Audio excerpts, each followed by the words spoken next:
I mean, there's a delay. Right, because theoretically, if I go to your, is it the one that's called the Carol Freeman Keto Co with the 5,000 subscribers? Yeah. Hey, Instagram, how's it going over there? Can you wait for us to get this all figured out? Oh. All right, so I just got a notification on my I'm device. live right now. Yeah. Okay. But it came on my phone. It did not come on my computer. All right, so. Oh, live now. Let's see. Yep, I have it. All right. Does it give you a sharing URL, or can you like just copy and paste that? Okay.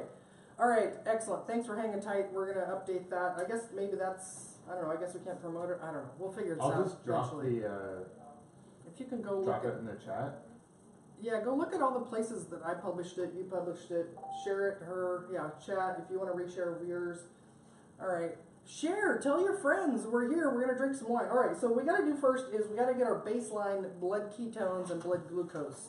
And while we're doing that, we'll each share a little bit about our personal keto journey and let you know with that. So everyone's got their own pokey thingy, whatever the heck these things are called.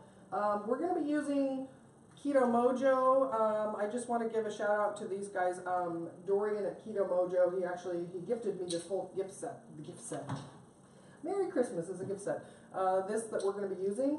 And it's using this camera though. Right now, I see myself. No, never mind. Okay. We're good. It's all over. Oh. It might just be switching between them. Yeah. So it's not because I didn't click live from here, so it's not using this. Oh, okay. Is it? No, now I see myself. So okay. Because you're talking. Okay. Oh, okay. I'm gonna close that because it's creepy. Oh, I like to check in on myself. You can type something in the chat here. Oh, I can't. Oh, this isn't actually the live that I'm on, so this is crazy. Let's see. I don't know which one it is. Oh, and can I also say hi to my okay? Yeah. So I want to say hi to my Facebook group, Ketogenic Diet for Optimal Health. We are here. I'm really just piggybacking off of Carol's event. This is her whole thing, and she offered free wine, so I came over, and I'm not really sure what else we're gonna do. So, but no, we're gonna talk about alcohol on a ketogenic diet. We're gonna talk about the specific wine which they're marketing as keto friendly. So that's what we're gonna be doing today. Would you mind? Can you share the link like on my personal page? Because other people have shared that link that I shared. I don't know. This is all new. Hey, if you want to see us go live on YouTube more frequently and have this more amazing stuff, let us know. Okay, so I have the link. What do you want me to? If you'll share it on my personal page and on my my business page and the Keto Chat group, and just tell people that like updated link. Okay. So I'm gonna do one for each of you guys of whatever that one is. Thank you. This is that one's the ketones. All right. So this will be interesting. When's the last time you checked your ketones? It was about a year ago. Okay. Yeah. I haven't checked mine in. I checked it in Long Beach at the conference I was at because the Keto Mojo guy was there. So this is a good lesson in how to check ketones as well. So I'm going to put the strip in first. Keto Mojo, it goes this way.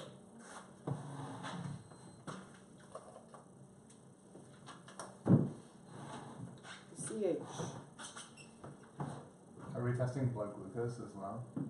Or are we Yes. Yeah. Okay. So here, you can pass those out. Well, you each get one. Oh, that's the ketone one, and then he's got the blood glucose ones. Okay. Thank you. Oops. Why did I shut it and then hand it to him? I'm such a jerk. Oh, I did grab one out though. I have an extra one. So I think, so on the Keto Mojo, actually, it calibrates with each time I think you test. So there's a calibration thingy in here. Here it is. Do you want to find it in the other one? So I think first I've got to, is this the glucose one? Okay, so let's do, so it's telling me 750 is the number I need to, which is on that. Okay. So each of the vials of,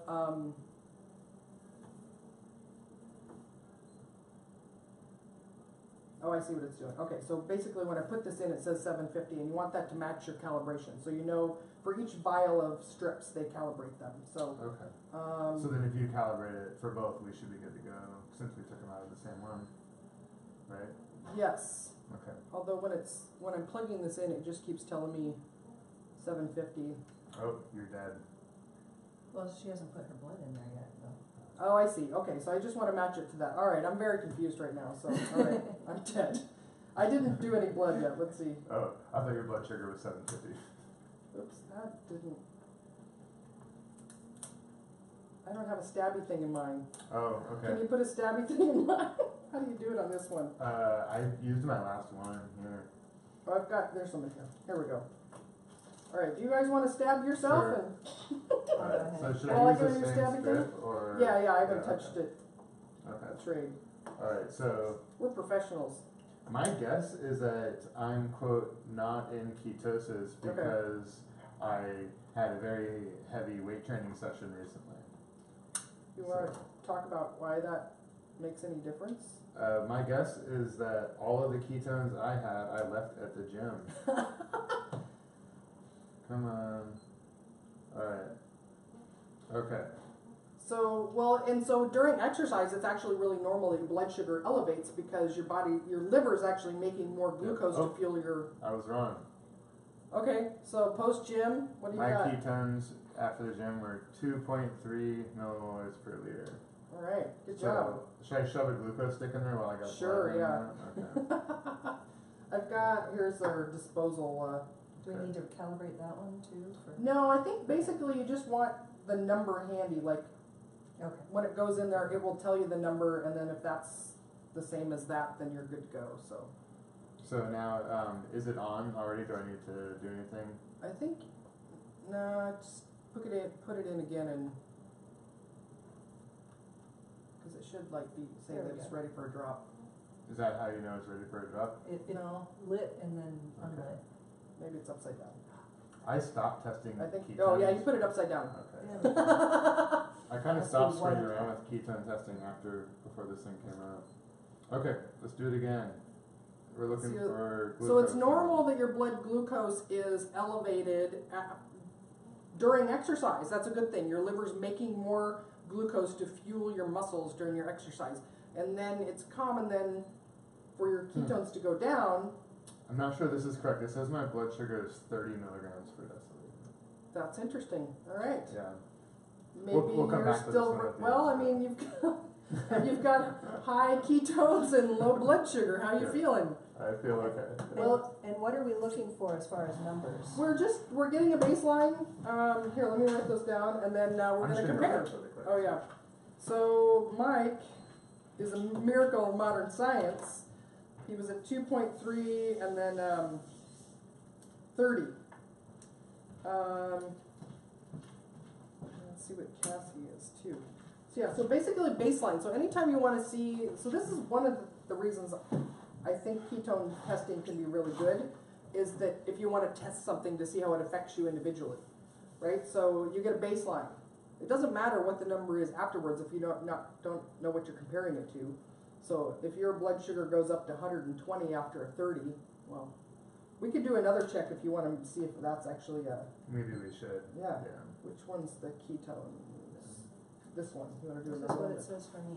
Okay, so 0.6 ketones for Cassie. And you haven't eaten, you just had some coffee I've today, had right? some, bulletproof coffee. Okay, well, we're getting some comments here. So Paul saying 30 milligrams is impressive.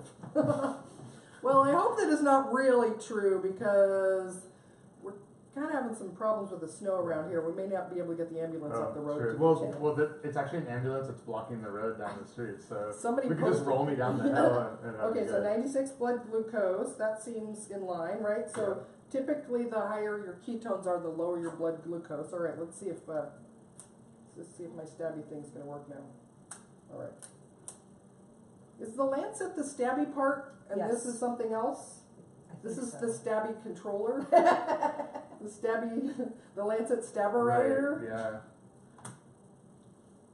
Oh, I did drink 4 you're cups fine. of water today, so let's see. All right, let's So with the Keto Mojo, the wick part goes up. Let's see where I'm at. Might not, you gotta get a big, nice, juicy. Yeah, you have to have a lot more blood for the Keto Mojo strips than the strips I'm used And to. it's actually, it's kind of tricky because you gotta hold it at just the right angle, like almost upside down to get it to go in there. Yeah. It's siphoned up. All right, let's see. 2. Mike's gonna be the winner. 0.6. Okay, we're matchy there. Let's see what my blood glucose is then.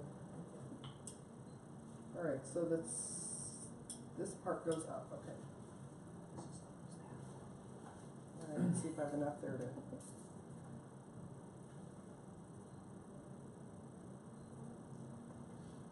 This is sort of one of the few times that I get value out of ketone testing is to see like people have some individual product that they're trying to sell. It's like, okay, well let's see what happens. I like that. I did the testing for a couple weeks because I was showing. Do you want to do one more blood glucose just to see if you're alive? I was trying to figure out what was the deal with my insulin. What is it? Sensitivity or insulin? Insulin resistance? Resistance. Okay. That's it. That even though I had been sugar-free for 3 years, I was still heavily insulin resistant. Okay. And they wanted to make sure that it wasn't something, you know, systemic, that it was actually just that I've spent so many years screwing with my insulin that... Oh, because you didn't get enough blood in there. So I think you got to do another one. That's okay. We got plenty. Give him another one of these. So the angle on this I found is a little different. You kind of like hold it almost upside down when you do it, and is this the side I want to do it? The white yeah, side yeah. is in front. Yeah. And then here, like I'll hold it. Squeeze, squeeze, squeeze. So you kind of do it like this on this, so almost upside down. Oh, there we go. Got it. Good job, Carol. Okay. Second time is at 88. Okay. So that's probably more.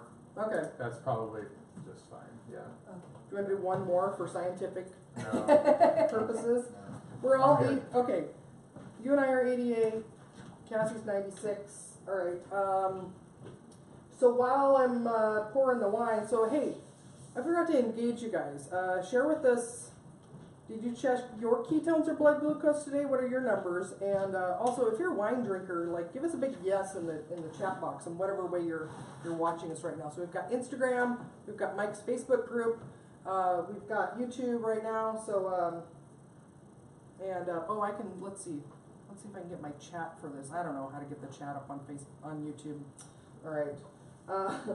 Who's a good wine opener? Oh, I am. Okay. I actually worked in DC at Jazz Alley as a Nice. So I thought this is really fun. I don't sell these. My dad actually. Oh, there's fingerprints on there. Sorry. My dad got me these for Christmas. He custom ordered these. It says Carol Freeman American Original. So I have my own wine glasses. That's awesome. I love it. I think hopefully they're clean enough. They're really big, giant ones. What do you think those are? Like about a 24-ounce glass of wine. Enough. Yeah. And do you have any input? So we've got a Cabernet Sauvignon, and then we've got a red blend. Do you have any, like, what do you think? Should we do, like, I've got a 4-ounce thing. Should we do 4 ounces of each and then recheck? So that's a full 8 ounces of wine. So we could try both of them and then recheck in 20 minutes? Okay. That sounds right. Yeah. All right, so do you think we should try the Cab Sauv first or the red wine first? I don't care. The one that's open. How about that? Okay. Yeah, well, I'd say red wine just because I enjoy cab better, and Okay. so that'll be a nice finish. Do you want to do the measured pour and then I'll talk about the company? I like your beer glass, Carol. I say that it's very, very scientific that way. So a former client of mine actually reached out to me. She sent me these 2 bottles of wine, so I have to disclose that. But we're here doing an honest review, right? So that's why I got some more people in here. We're checking blood ketones and blood glucose before. So it came. I wanted to share the packaging as well because sometimes getting things like glass shipped in the mail is a little tricky. But it comes. Oh my gosh, it's gonna work.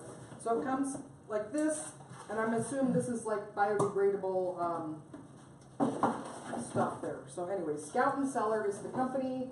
And where's the little, this flyer thing. So they say that they're clean crafted wine, and all that's in there is just grapes and nothing else. Where mass produced wine, what they're saying is grapes, added sulfites, up to 16 grams of added sugar or sweetener concentrate, ferrocyanide, ammonia phosphate, copper sulfate, mega purple, so you can get that bright purple color, GMO ingredients, and synthetic pesticides. And so this company also, it doesn't say on here, but the friend of mine that sent these, or a former client, said that they're, low carb, sugar free as well, so there's no added sugars. All right, so that's why. I would also mention that these corks are plant-based and sustainable and recyclable. They're animal-based. And they were super. Yeah.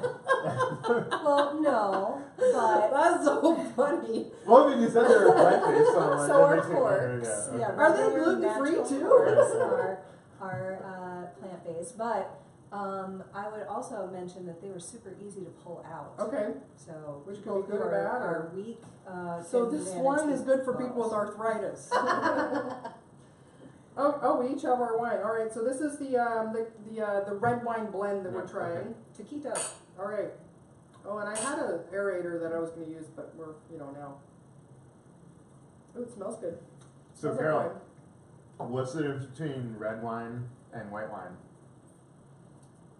wine. The color. Well, the grapes too. The color. Oh, the That color. was my joke. Oh! That was the dad joke. Oh, I blew it. That's okay. Do it again. Do it again. Hey, Carol, what's the difference between white wine and red wine? I don't know. The color. Oh. So I like red blends, and this is a good one. Yeah, I think it tastes great. The prices too, one of these was 25 and one was 35, and I can't remember because Jamie sent me that info separately. And actually I should pull up she sent me a whole thing I should read about it. I should get that. Hey, while I'm finding that, do you guys want to share your keto story journey? There's people watching that don't know. Why don't you go first? Oh, ladies first. No, really. I would like to pattern mine after you. Oh, Okay, so I started a low carb keto diet in March of 2014, so I'm going on about 5 years now. I did it because I was just really overweight and I had a lot of acid reflux. I was told my blood pressure was not good, but they didn't tell me what it actually was. Just doctors these days. Anyway, my wife was pregnant with our daughter, and I knew that I kind of needed to clean things up a little bit. So ended up losing about 80 pounds or so, and now I'm doing a lot of strength training, and so the scale says I'm gaining weight, but I'm wearing the same pants and stuff, so I'm pretty sure I'm gaining at least Muscle. mostly muscle, and that's the basic part of my story. so I'm getting notifications from, Paul just tested his ketones. I don't know how to get back there. I think I'm getting notifications from YouTube. Gosh, I wish I knew how to get on here and see those. I can try. Maybe the comments. Let's see. No, I don't know. Dashboard. All right, I'll get these figured out one of these days. I was really proud that I actually scheduled it and shared the URL, and then I couldn't go live from that URL. So, all right. Let me give a couple of things about the wine, and then Cassie will hear your story. Okay. So, so how many? Paul said he just tested. Just tested blood glucose at 63 and ketones were 0.2. And that you can see that on YouTube. Yeah. Is that in the chat? Yeah. Oh, cool. Okay, keep that open then, because that'll help us. Tyler Cartwright says drink his blood. We should drink Paul's blood. We don't even Yeah. know who Paul is. Do it. All right. Thanks, Tyler. I told him to come and harass us. So. Yeah, that's good.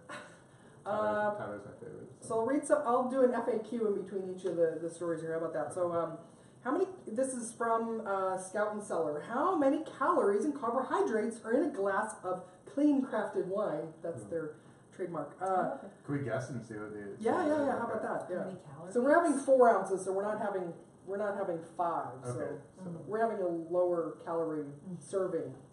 my guess is about 100 calories in 5 ounces. That would be about my guess too. Okay. Maybe a little higher, like 120. So let's see. So a typical 5-ounce glass of Scout Cellar Wine contains 15 grams of alcohol, 0 to 2 grams of actual carbohydrates, and okay. So this says the body produces 7 calories per gram of alcohol. We often say that alcohol contains 7 grams Right. of calories, or 7 grams, 7 calories Per gram. Of Yeah. alcohol, yeah. I've only had like 3 sips of this already. Okay, so therefore 12.5% alcohol wine in a 5-ounce serving equals 100 calories. Compare this to conventional Good job. conventional 5-ounce glass of wine containing up to, we should have had everybody else guess too. See, I missed that opportunity.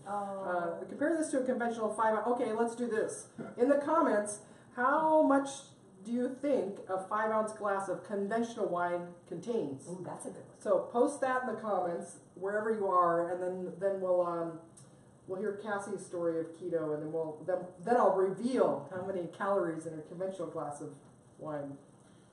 Tyler says that he'll give you $20 if you slap me, and if you give me 15 of the 20, then you can. That last part was me. Tyler is inciting violence for Right. paid violence. This is, I think you're confused. This is not an MMA fight. That might be a confounding variable. In our Yes, system. right? Because Yeah. your blood sugar may go up in anticipation of that kind of vigorous Fist exercise. bumps, not fist fights. Yeah. There we go. $20 right there. Okay. All right, Cassie, let's hear you. Let's hear about you. All right, so in 2015, I weighed 212 pounds. I had 190 to 220 blood glucose, kind of hovering around in the diabetic, pre-diabetic area. I had IBS and GERD, and just was miserable. And so I went in to see a naturopath, and he suggested low carb. Eventually I found keto within a couple months of that, and found that it was so much easier to do intermittent fasting and to just, have to be full enough and, satiated on a low-calorie diet, that it just worked, and it just kept working, and I've been sugar-free for 3.5 years now. Yeah. So when you say that you feel satiated on a low-calorie diet, did that affect your sort of macronutrient ratios that you were eating, or like the overall amount of calories you're eating?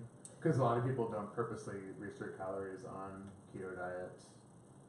Right. I was purposely restricting, according to my doctor's guidance, and so I was at about 1,200 calories a day, about 1,200 or 1,300 calories a day, for years, and had no problem with it. Whereas when I was dieting, eating really healthy,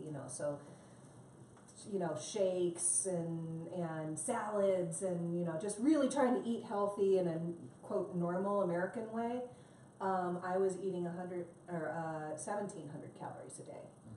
So and still feeling hungry all the time. So you're able to Susan's create saying that. right now she's drinking the same wine we Oh, are. wow. So you're able to basically create that deficit via carbohydrate restriction, and you're able to stay satiated because of the protein and the fat you're eating. Exactly. Yeah, and I had, I made sure that I was getting 70 to 100 grams of protein a day to make sure that, and branched chain amino acids and that kind of thing, so that when I worked out, I was gaining muscle and not losing it. Nice. That sounds awesome. Yeah. You better Yeah, drink up, dude. Catch up, okay. catch up, Sorry. baby. Okay. Well, I know she's finished already, so I can share my story, Okay. and then we better have another glass of wine before we check again. Although, so hey, did anybody guess? I think I can bring I found my own chat, and let's see if I want to bring that up. And I'm going to mute my computer though, so that we don't get a feedback loop all around the world. And for Oh, yeah, women there we go. over, a certain age, after I finished my glass, I did indeed get a hot flash. So be wary of that. Details. Let's see. I don't know how to get the chat up on my own thing. I'll keep figuring that out. All right. So did anybody guess correctly? How many calories do you think are in conventional 5-ounce glass of wine? 125. Guesses? 125. I'm guessing 200. 200. Did we have anything on, anybody guessing on here? Nobody's guessing on there. Brenda's watching too. Hi, Brenda. Hi, Brenda. Okay, And my friend 300 Julie's calories. watching. Hi, Julie. It's 300? 300? Because of the Really? containing Up up to, to 300 okay. calories because of the residual sugars. So maybe like a port or something like that. That's like super high sugar. Port would be way high. Yeah, I think port's probably even higher. Maybe you want to look up port and like chronometer or something like that. I bet that's even higher. Because usually for port you don't have a full 5-ounce serving though, too, do you? Yeah, it's like a little shot. I'm in a wine club. Whenever I get the port, that just goes in my like white Santa. Oh yeah, to give to somebody else. Yeah. I'm Is really it good wait? at Is giving. it snowing? No, it's just coming out of the trees. Okay, so. I am really good at giving carbs to other people. Complete expert. You're the carb whisperer? No, So- no, that's not it. Chronometer says 5 ounces of port is 236 calories with 20 grams of carbs. Okay, so maybe this might be a little exaggerated then. Maybe Can a you little find a bit. wine that has 300 calories? Maybe like ice wine or Oh, yeah. fruity wines. What I usually Like do when Boone's I'm Farm. Yeah. 300 calories.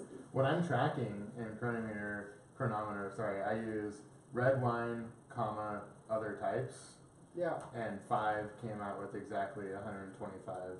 Well, no wonder you guessed that. So, all right. So, I know my macros pretty well. okay. So let's just compare the difference. So, if this wine has 100 calories and conventional has 125, and that you can assume that's all coming from extra carbohydrates. 25 divided by 4 is 6. Yeah. So about that's that, 6 yeah. grams of carbs extra then, just from 25 calories. That's quite a bit. I'll Right. take it. I mean, if Yeah. you're going to have something with the same amount of alcohol but less calories, it's kind of a win. Yeah. Especially if you drink as much as Carol does.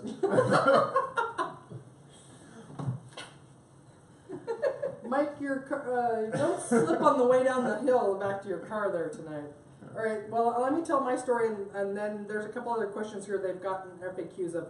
Are our wines low-carb friendly, and are our wines keto-friendly? They've got specifically on there. But for those of you that don't know my story, I actually I went to school for nutrition and psychology. I came out in 2012 with a not only undergrad nutrition, but a double master's in nutrition and psychology and a certification in clinical hypnotherapy as well. So I was ready to go tackle the world and change the world with psychology and nutrition. Oh, but I was just getting fatter and fatter every year and unhealthier.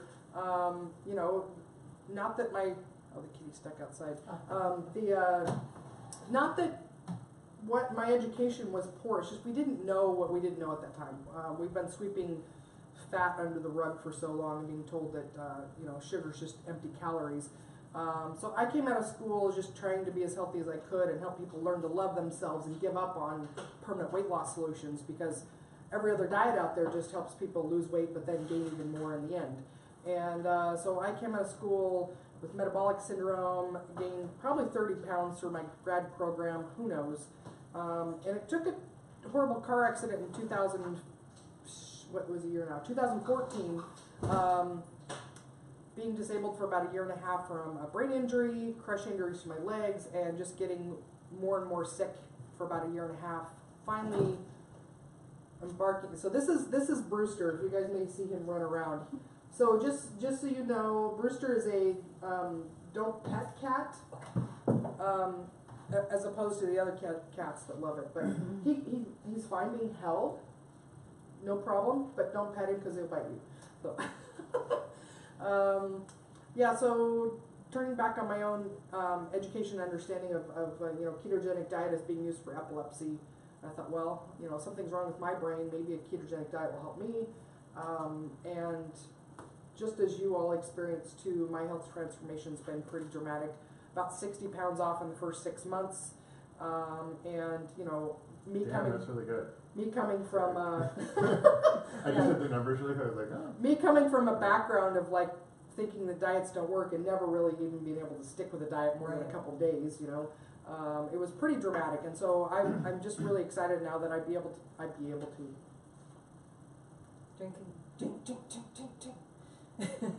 able to drink wine and support people's health now. So so now it's just the same. It was 9 months though. Okay. It took me to lose 60 pounds. yeah. I was a slow loser. I lost 20 pounds in year 1, 30 pounds in year 2, and 20 pounds in year 3. But like, So that was years slows ago down. now, and I'm like, whatever. Right. Like, could care less. Yeah, I started my May 18th, 2015 is my keto anniversary. So I'm coming up on about getting close to 4 years now of that. But yeah, most of the weight came off in the first 6 months. I lost over 18 pounds the first month. And I'm going to say probably 8 to 10 pounds of that was just liver, like glycogen and fat in my liver. Yeah, sure. So, you know, an average of about whatever that ends up being, doesn't matter. So, hey, what was your keto turning point? So type in the chat box, share with us, like, you know, if you could say like 3 words that were, is that snow? Is it snowing? It's snowing again. It is, it's snowing again. Okay, so we're in Seattle, if you guys don't know. We've had record snows, well, not as bad as 1950s apparently, but we've had pretty substantial snow, 2 snowstorms. 2007, I think, was Okay. a bad one too. Yeah, so we've had snowstorms, and it's supposed to be starting again, right now, and snow for the next 4 days straight. What? It looked like that might have been just snow falling off the trees or something. No? Yeah. Cliff Hard to Mass know. says Tuesday we're supposed to get another 11 inches. Wow. Oh my gosh. Yeah. Wow. All right, so anyways, let's see where it's You were telling distracted by snow. Yeah, you were just wrapping up telling your story. I think I'm low volume here. Oh, I was trying to get some engagement here. So if you could put 3 words, what was your keto turning point? Share with us what your keto turning point was. 3 words or less. It's like one of those game shows in the afternoon. We're like, name that keto turning point in 3 words or less. Alex, I can do it in 2.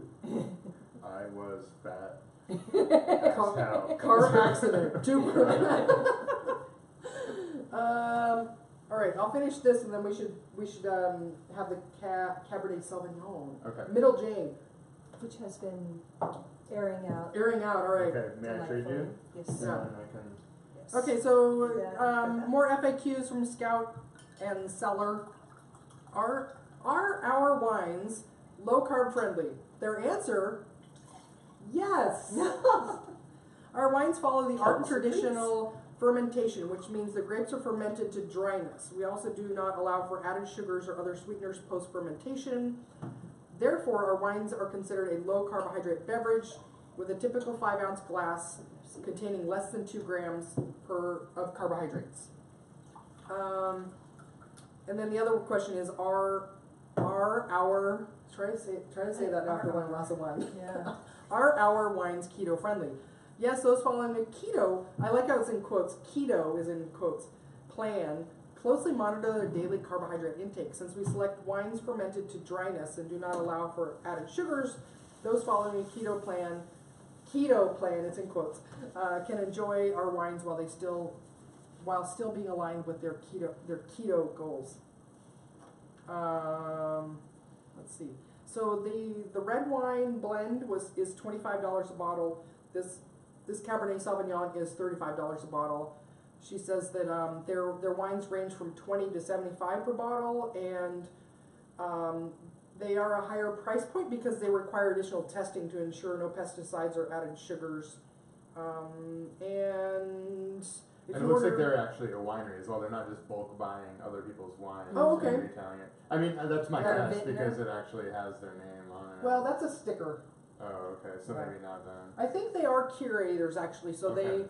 they seek out wineries that do the dry, the fully Okay. fermented. Vented and bottled by Middle Jane Wineries in There you go. Heddlesburg, California. Okay. Yeah, and this one is a resident winery, so it's a different winery. Yeah, so Well, and so I'm gonna, call up the elephant in the room too about like, comparing these to Dry Farm Wines, which is the one I've known about before. That is a curator of wines. One of the things I noticed difference is that Dry Farm Wines is curating wines from around the world, not domestic wines. These two are both from California, it looks like. I know that Dry Farm Wines does testing for each batch of wine to make sure it's 0 carb, 0 sugar. The difference also then is that Dry Farm Wines is a subscription. You're going to be getting at least 6 bottles of wine per month. I think that they average about $25 to $30 a bottle as well. Whereas this company's setup is also, you can buy direct from other friends. You can refer your friends to buy that, and then you get a kickback from that. So kind of what's considered a multi-level marketing type of company. But you can also just buy it direct, so you don't actually have to sign up yourself to be able to buy them. And so she does say that you can get 5% off plus free shipping of 6 bottles or more, and on orders of 12 bottles or more, you get 10% off and free shipping. So we'll share. One thing I would say about the price point, yeah, and like my bias is that like I'm an engineer, I have a decent job, whatever, blah blah blah. But if people are really adhering to their keto diet, they're probably not gonna be drinking like an entire bottle of wine in one sitting, would be my guess, because they're just gonna end up like way too drunk.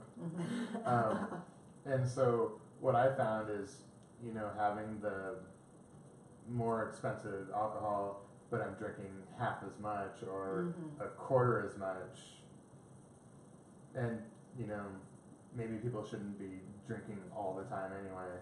So I'm actually okay with the price point. That's fine with me. Oh, okay. Yeah, that was not where I thought you were going with that. Like I could, like if I was,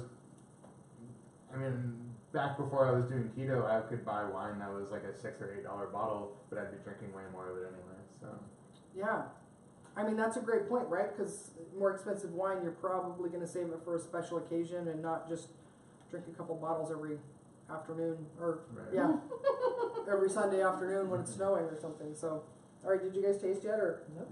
Okay. All right, so this is the Middle Jane. So I wonder actually then if you could buy this wine directly from that, or if it's exclusive to this company. I like the other one a lot better, but that might just be because I like red blends. Yeah. For me, like this one, I'm asking you because you know. I do like cabs better. Yeah, like for me, this tasted like really, really woody. Like I was like drinking it straight from the barrel. Like maybe a lot of people like that. This is a 2016, so it's not that old. I don't know. I like this one better. I like the $25 bottle better than the $35 bottle. I find this a bit smoother. I find that a lot of blended reds tend to kind of compete with each other almost for bitterness. They're like slamming the back of your throat as on their way down, whereas a cab just kind of goes, ah. All right. I just found, so she also sent me tasting notes for each of these wines. So here's the 2016 Middle Jane Cabernet Sauvignon. Tasting notes: fruity, bold, blackberry, plum, cassis, for Cassie, violets and spice on a structured but round palate with dusty tannins and a long finish. That sounds great. I'm using my radio announcer voice for this. Yeah. How's the sound, by the way? Can you hear us okay? Let's see. Mendocino, California. Let's see. I don't know if I want to read all that. Okay, this single vineyard Cabernet Sauvignon is from a CCOF, certified vineyard, whatever that means. CCOF is a nonprofit organization that envisions a world where organic is the norm. So it's an organic, I missed this up here too. So it's vegan, organic. The alcohol is 14.5%, and it's 100% Cabernet Sauvignon. The second sip was a lot better. It was sort of like, maybe that's how it works. I don't know. Well, once I read, I should Should I read now about the red blend and see if What lovely things do they say? yeah, I don't know. Well, how do we engage the audience right now? Which one do you think you'd like, a red blend or a Cabernet Sauvignon? Should we talk about oxidative priority and what's sort of going on in the Yes. body right now? Yes, Okay. yes, absolutely. Okay, so we promised that we would let you guys know everything you need to know about alcohol and a ketogenic diet besides just drinking it in front of you. So, Mike, oxidative priority, what does that mean? So, oxidative basically just means what your body's going to be burning, and priority is the sort of order at which everything is going to be burned. And what we know is that the less storage capacity on your body for that macronutrient, not that alcohol is a macronutrient, but for this purposes it kind of Well, is. it technically is. So when I was in school, people think of, macros or these percentages on a keto diet, but truthfully, macronutrients are things that our body can burn for fuel, and also that we consume them in large amounts technically. Right. So alcohol is questionable, but anyways, yes. Yeah, So okay. technically, alcohol is considered a macronutrient, even though it's not one we typically count on a ketogenic diet. But Right, so what your body will burn is what it can't store as readily. So there is no storage capacity for alcohol in the body, so you have to burn it. And so any sort of other food that we're going to eat right now would be lower down the pecking order than alcohol is. So we're drinking alcohol, that's what our body's burning. If we were eating carbs, then our body would burn that. Protein in excess over what we need for repair and rebuild could then get oxidized and also burned for energy, but that's kind of a separate rant. And then you have dietary fat as well. And then once all that's gone, eventually you start burning your own body fat. And so that's kind of why fasting works so well, or I actually kind of like doing a moderate caloric deficit without doing a ton of fasting, but I like fasting as well, kind of like both. Anyway, so that's oxidative priority. So people who are trying to lose weight might want to only consume alcohol in moderation, because even if it doesn't have carbs, it might get in the way of your weight loss goals. yeah, so basically, if you're drinking alcohol, your body's got to burn that first before it can get to its fat reserves. And the same thing with if you're eating carbohydrates, your body has to burn through what you just ate in carbohydrates before it's then going to go, okay, we're running out of that, let's get to our fat stores in the freezer. So is that what people would call being kicked out of ketosis? No, that's a totally different thing, and that's I'd love that you asked that, because we'll segue into that about what does alcohol do to ketosis. So the things your body burn are different than actually what suppresses ketosis, but there's going to be overlap, right? And so there's confounding variables. So alcohol itself is going to suppress ketosis, and Why does alcohol suppress ketosis, Carol? well, there's a really big, long, fancy word that I like to use as a vocabulary builder here. So I want to see if any of you can spell it in the chat here. It's called acetaldehyde dehydrogenase. Acetaldehyde dehydrogenase. Yes. So the body makes this enzyme, and it's interesting. I don't know why it is, but this enzyme does two things in the body. It's essential in you taking fat, either dietary fat or body fat, and turning it into fuel in our body. So acetaldehyde dehydrogenase, one of its primary jobs is that it takes fat and turns it into energy. Guess what it also does? It makes sure that you don't die when you drink alcohol. And so guess which one is going to kill you faster? Not detoxing alcohol or turning fat into fuel? Right. Yeah, so You gotta detox it. yeah, so typically in the very beginning of going keto, we have a finite amount of this enzyme, right? So our body responds to whatever's going on in us, and it makes enzymes in proportion to what we need. It doesn't have a big storage house of enzymes that it's making just in case. It makes them in basically in demand. So in the beginning of keto, there's a small amount of this, depending on how much alcohol you're used to drinking, there's a small amount of this enzyme, because most people before keto, their body's burning carbs, they weren't burning fat, so they didn't have very much of this. And so this is one of the reasons why, I can come up with at least 3 reasons why I don't recommend people try to drink alcohol when they're starting keto. So one thing is your body doesn't have enough of this enzyme. And so you're trying to use this enzyme to turn fat into fuel, and then if you introduce some alcohol in there, your body now goes, wait, we don't want to make fuel from fat, we need to keep this person from dying from alcohol ingestion. So it diverts all of that enzyme over to taking alcohol and not killing you from it, which is a good thing, right? Well, I mean, if we died from alcohol, maybe we'd drink less of it, but I don't know. So one could also maybe say that there's a lot of really cool things your liver can do, and when you're drinking alcohol, there's only one cool thing your liver can do, which is to detoxify the alcohol. It's actually doing it's still doing a bunch of things. Like your liver is very good at multitasking. Okay. But this enzyme, so in the very beginning, there's a finite amount, right? So you drink alcohol, you're trying to burn fat from, fuel from fat, whatever. Yeah. Keto lessons on keto alcohol. Drink up, babe. Yeah. All right, so there's a little bit of this enzyme to start with.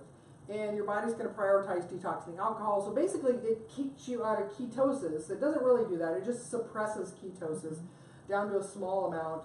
And that's because it's taking the alcohol and preventing it from turning, staying in the state of alcohol. So acetaldehyde dehydrogenase takes alcohol and turns it into something else that won't kill us. Right. And so it does that as a priority. It overlaps with oxidative priority, but it happens at the same time. And so in the beginning, your body can't do both.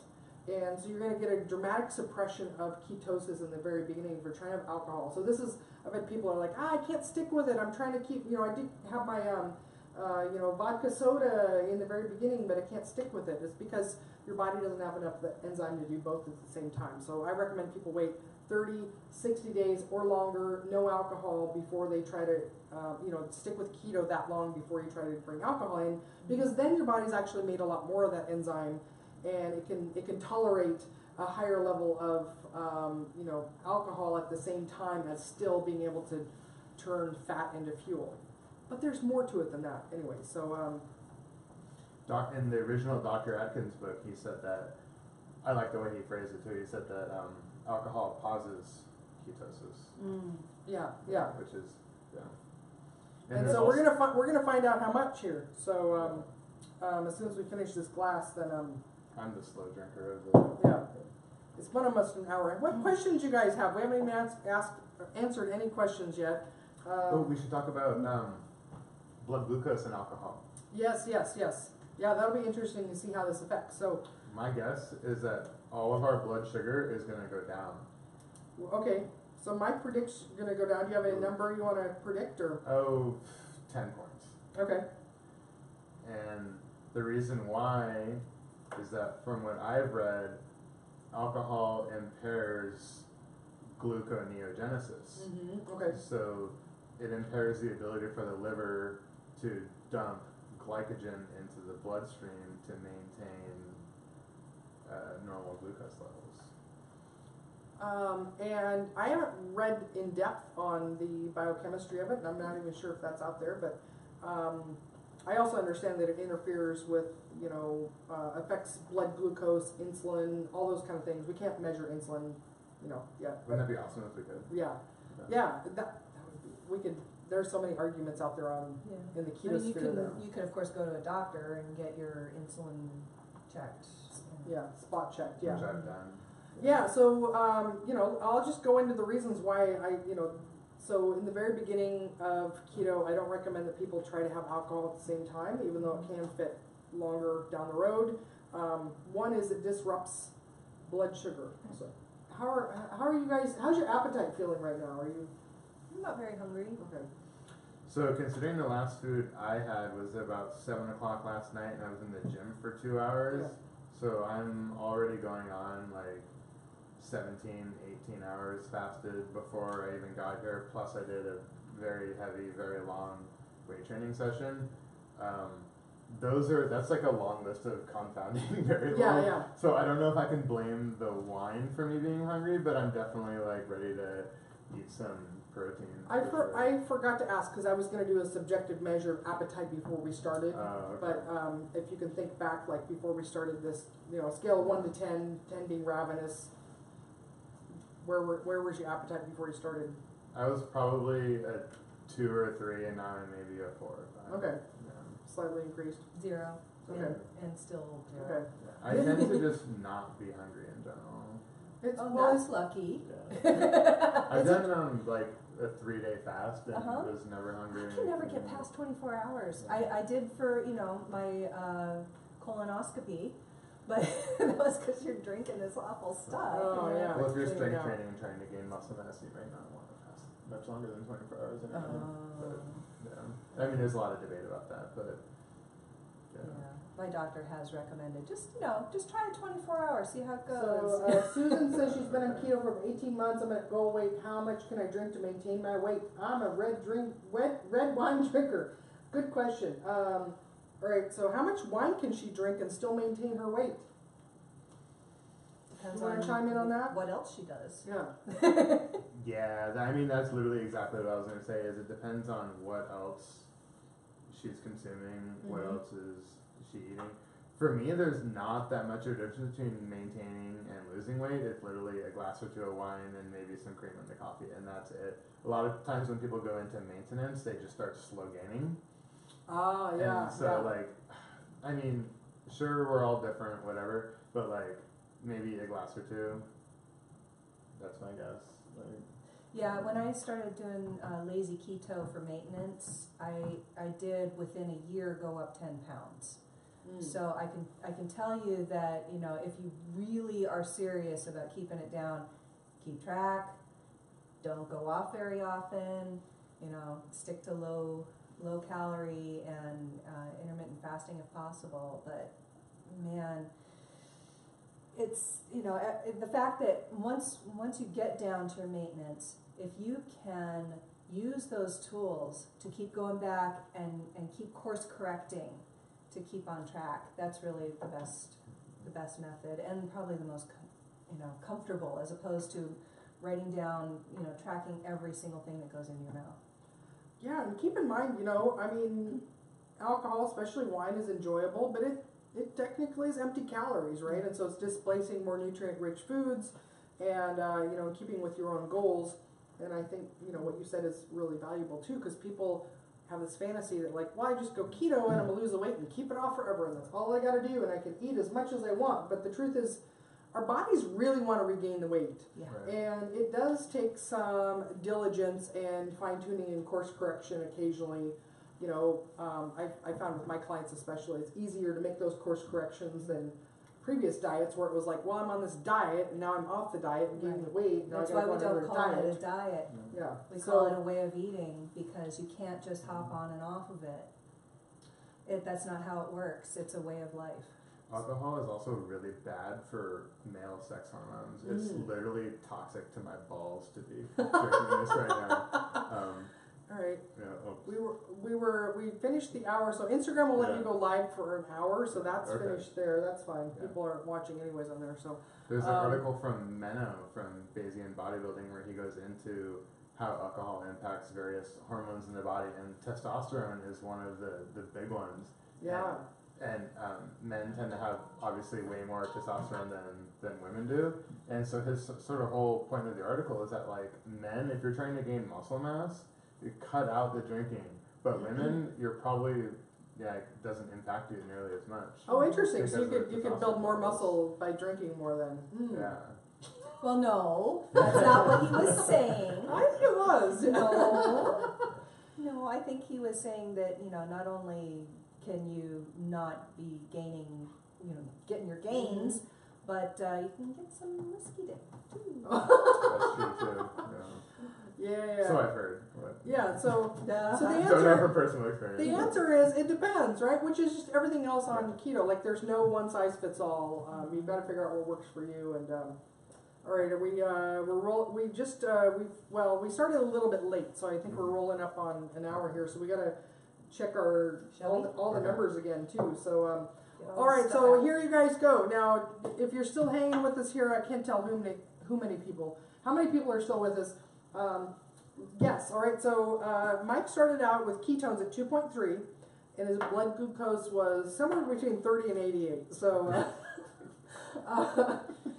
Cassie, her ketones are 0.6, and her blood glucose was 96. I was ketones at 0.6 and blood glucose at 88. So put your predictions. What do you think? What kind of a drop? If you want to do individuals. I have predictions, but I should let the audience. Yeah. You guys chime in first. Our big giant audience that we've got. I gotta figure out like why. I can't figure out like it let me start a live from here, but I can't. I just got to figure out the pre-scheduling thing. Another thing about ketone testing and alcohol, which I found from extensive personal experience. 1.1? Oh, Okay, nice. so that's your ketones. Don't Your ketones went up. don't use Interesting. breath ketone testing with alcohol Okay. because it'll just throw it off. Like Yeah. you can like eat carbs and go drink. You could like literally pound a 6-pack of beer, take like an acetone test, and it will show you in ketosis. That is a really, really good point. So, My sugar okay, went so down. her blood sugar went down, her ketones went up. Interesting. Okay, so, Would your blood sugar go down to 84. I mean, 84. it's, about 10, 12 points. Okay. Okay, And, so- wait, what did you just say? I was going to say something about it. Oh, about breath testing and alcohol. Yeah. Actually, breath testing of ketones, is the exact same as actually testing for alcohol on the breath, right? So you can buy, you guys might have seen these last year as they came out with these super cheap from China keto meters that you blow into, and they're basically like really cheap breathalyzers. So yes, alcohol in the breath. So right now, if we were to blow into a breath keto meter, like we'd all 2.1. 2.1. So yours went down just slightly. Yeah, Okay. pretty much. Basically, I would say that's not a significant. Yeah. Okay. So that's kind of cool. Yeah. Interesting.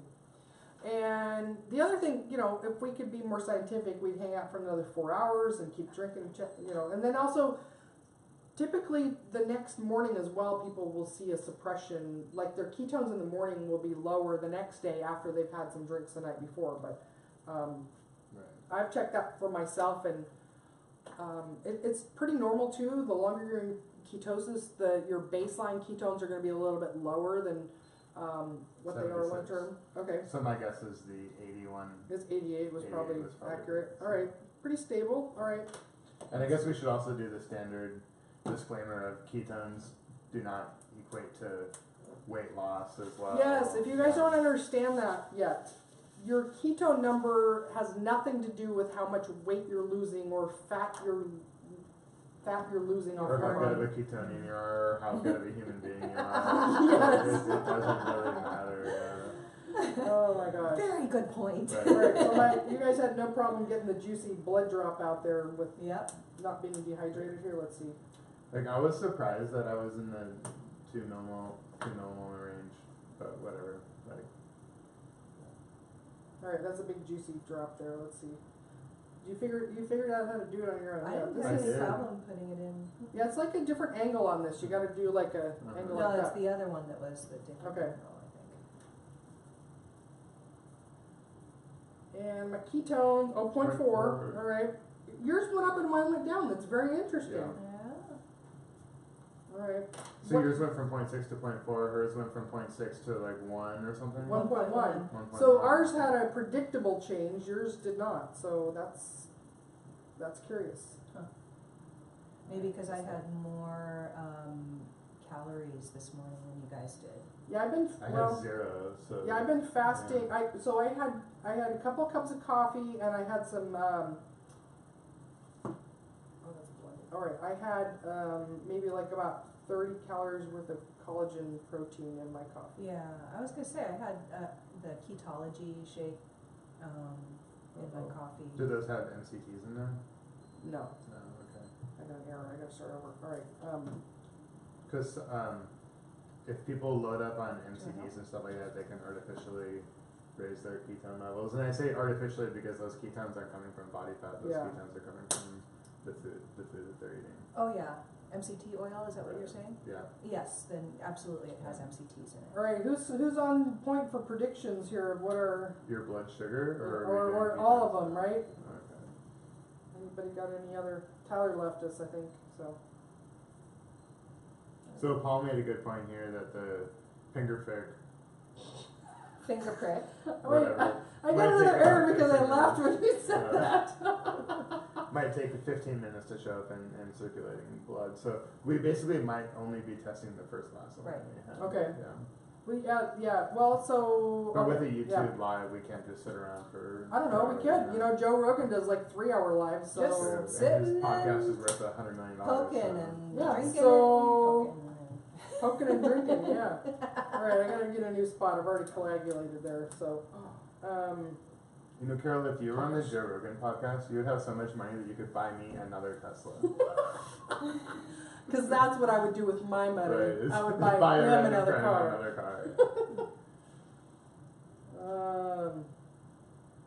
All right, let's see if I can get a.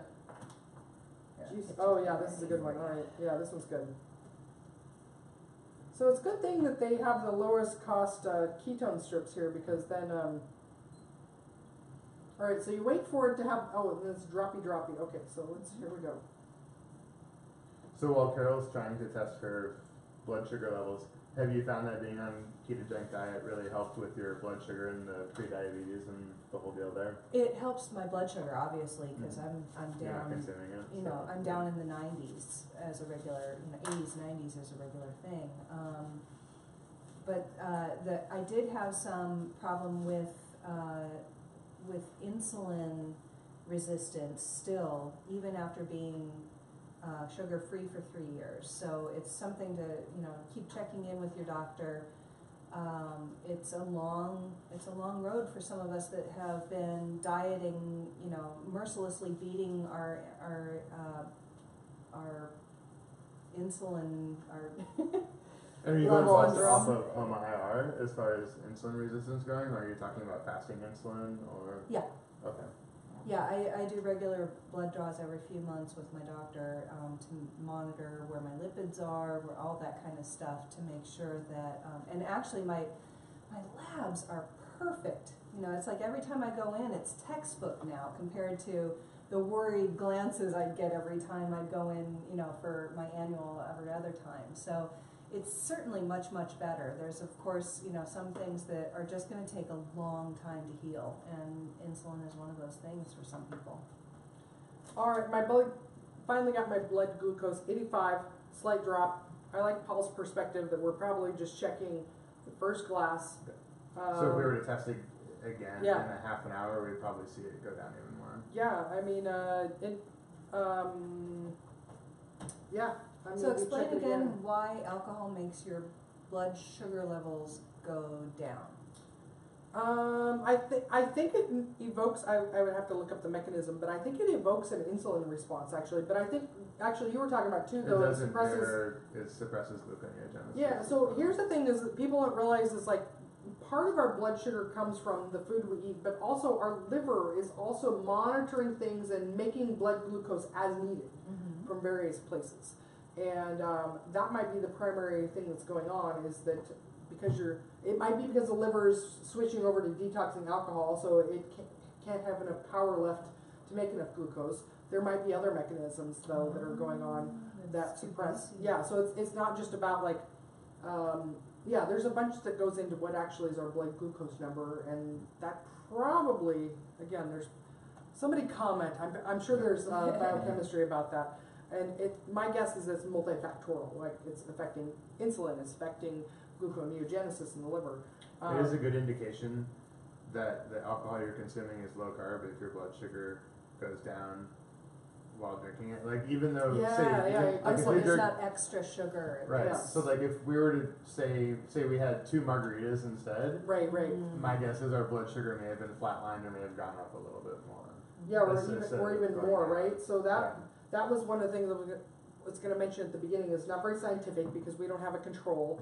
We don't. we could come back again and do. But the problem is like picking a wine to compare this to, right? Are we doing like $2 Chuck from some store, or this definitely has added sugars to it, or which wine are we comparing it to? So it's hard to know what that is. But if you want to check for yourselves, like if you have some wine at home and you want to check before, I would recommend like 30 minutes, 60 minutes, maybe a couple hours later. You'll be able to see, and that's a good point. So if your blood sugar goes up 10 or 20 points after you've had the wine, there's a good chance that it's got some residual sugars in there that's contributing to your blood glucose. So I've tested with standard wine that doesn't market towards like keto people, and my blood sugar every single time has gone down. Okay. Yeah. So more than this, or about the same. Okay. So I mean, interesting. I'm not seeing like 30-point drops. That would be like hypoglycemia. Yeah. But so I guess my sort of thing I'm a little critical of is that I'm not sure why this wine is any different than the other wines I have when my blood sugar goes down either way. Yeah. But I tend to not drink like crappy wines. So. Well. Or fruity. You Right. probably don't go for fruity wines, Right, which the fruity ones are the more heavy sugar. Yeah. I'm just not sure that this is any different than any other dry red wine. So basically, we need to get a CGM, continuous glucose monitor, and then I got one. do Next time. a week of this wine, a week of wine, versus a week of whatever other kind of wine. It's not dry wine, but good point though, right? So like whatever wine you're buying may also be a dry wine. Right. So how do you know? Because alcohol, especially in the United States, is not required to be labeled with nutrition content. So we just don't know, right? Yeah, exactly. So maybe the wine you are buying is already a dry wine, but it hasn't been tested. So who knows? All right. So any closing points? Let's see. Do you want me to read the notes about the Resident Red? It's a 90% Zinfandel, 10% Grenache. It's vegan, organic, 14% The only alcohol. vegan thing I'll have. Yeah. Yes, I have snacks lined up, so I don't know. We could actually leave the YouTube live stream going after we for the after hours. Actually, it's not. The Oh, that's your. No, I'm yeah, still showing. I'm still showing. it shows we've got 5 people watching. I can't see who they are, but yeah, we go live now. Yeah, so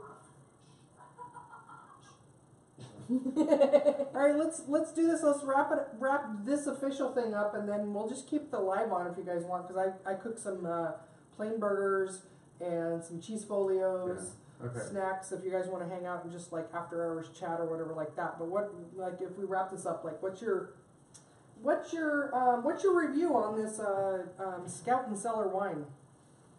The wine's good. I would drink it. I think it's at a price point that's fair. I'm unsold that it's any different than any other $30 bottle of wine that I also have had a fair amount of. Yeah. I enjoyed them. I find the price point slightly high, but at the same time, I really enjoyed the Cabernet. If it was poured for me again, I would definitely drink it again. And I am glad to know what exactly its effect on my blood glucose is, and that's. So Susan in the chat tested again. Her ketones went from 0.3 to 0.7, so hers went up as well. Interesting. Just like Cassie's did. You know that I'm gonna have to think about like why that is for certain people. They're seeing an increase versus. And Susan, what ketone meter are you checking with too? That'd be curious. Our mutual friend Kim also has noticed the same thing. Okay. And she explained it to me once, but I was probably drinking that day and didn't quite comprehend it. But another reason. right, yeah. Yeah, I'd be really curious to understand, like, I don't know, come up with some, biochemical theories of why that is. I'll have to think about that. Maybe over some food we can.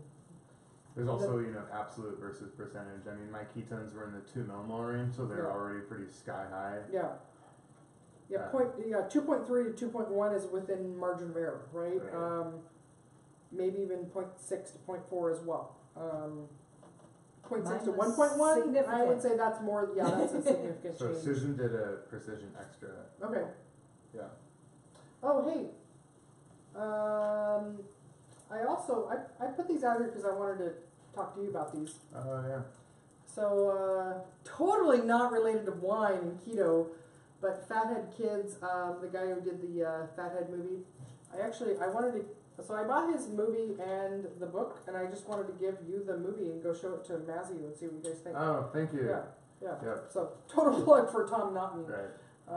If I had known about keto when I was a teenager, my life would be completely different. My daughter is not exclusively keto, Yeah. but when I'm feeding her, she is basically like Well, and anyway. the whole premise. So he does like an analogy of like a Star Wars type, not Star Wars, Star Trek Get it theme. right. Yeah. So I think, and you know, I've been around your daughter, and you do a good job of explaining to her like, you know, protein is an everyday food, and carbs and sugar are an occasional food, and the truth is that if we could all go back to our childhood, most of us probably wouldn't need a low carb keto diet if we just had like, you know, reduce the amount of sugar and carbs we had our entire lives, would probably be okay. But some of us need more of a long-term approach that way. So, all right. So the resident wine. Okay, we did our reviews. We did our. Did we get Oh, any feedback on it? I didn't share actually my impression and my take on Oh this. yeah. Oh yeah. Yeah, I think the wines are delicious. It's really curious. I've never done that specific of testing to see before and after like that. It's pretty. I'm surprised actually that it didn't have that big of an impact. So price point wise, yeah, for how nice the wine was, I think it's right in line with what you pay in a grocery store. I'm not normally a fan of like multi-level marketing things because it usually promotes people to like, you know, oh, get all your friends in and just sell them crap that they don't need and spend a bunch of money to get this inventory or something like that. But the idea of I can spend the same amount of money and maybe support a friend of mine that's doing this, and that she gets a little bit of money off of that, or he gets a little money off of that, versus, you know, whatever grocery store or something like that that maybe I don't really care about as much. I kind of like that idea actually, and she reached out to me and said, here, can I send you some wine review? There wasn't a big push of like, and you need to sign up and spend $400 and blah, blah, blah, blah, blah. So, so far my experience with this company and the representatives are very positive, and I'm open to, maybe supporting friends and buying some other wine versus, no-name big box stores or something. I don't know. Always credible to spend a little bit more if it's local, if it's people you want to promote and that are doing good. So, yeah. That's my take on it. So, hey, thanks everyone for watching. Do you guys want to keep it live while we eat some food and keep chatting, or do you want to turn off the let's one? do it. Okay. I'll keep mine So going. yeah, if you're bored, we understand. But if you want to hang out, I'm gonna feed these people. We're gonna just keep chatting, like, kind of off the. Well, it's not off the record. It's gonna be public. So. Right. But we should have some more. We should have some more wine then.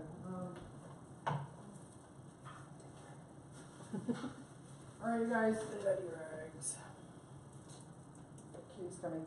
I made some 3 third-pound burgers. Oh, sweet. They're cold by now, and then these are cheese folios. So Nice. these I just baked them in the oven. So some of them. Are those the Costco ones? Yeah, these are. Okay. So some of them I just sprinkled some green onions on them and baked them, and the other ones I did plain. My friend, This is a plate that's not nearly big enough for what you're going to be eating, but. sorry.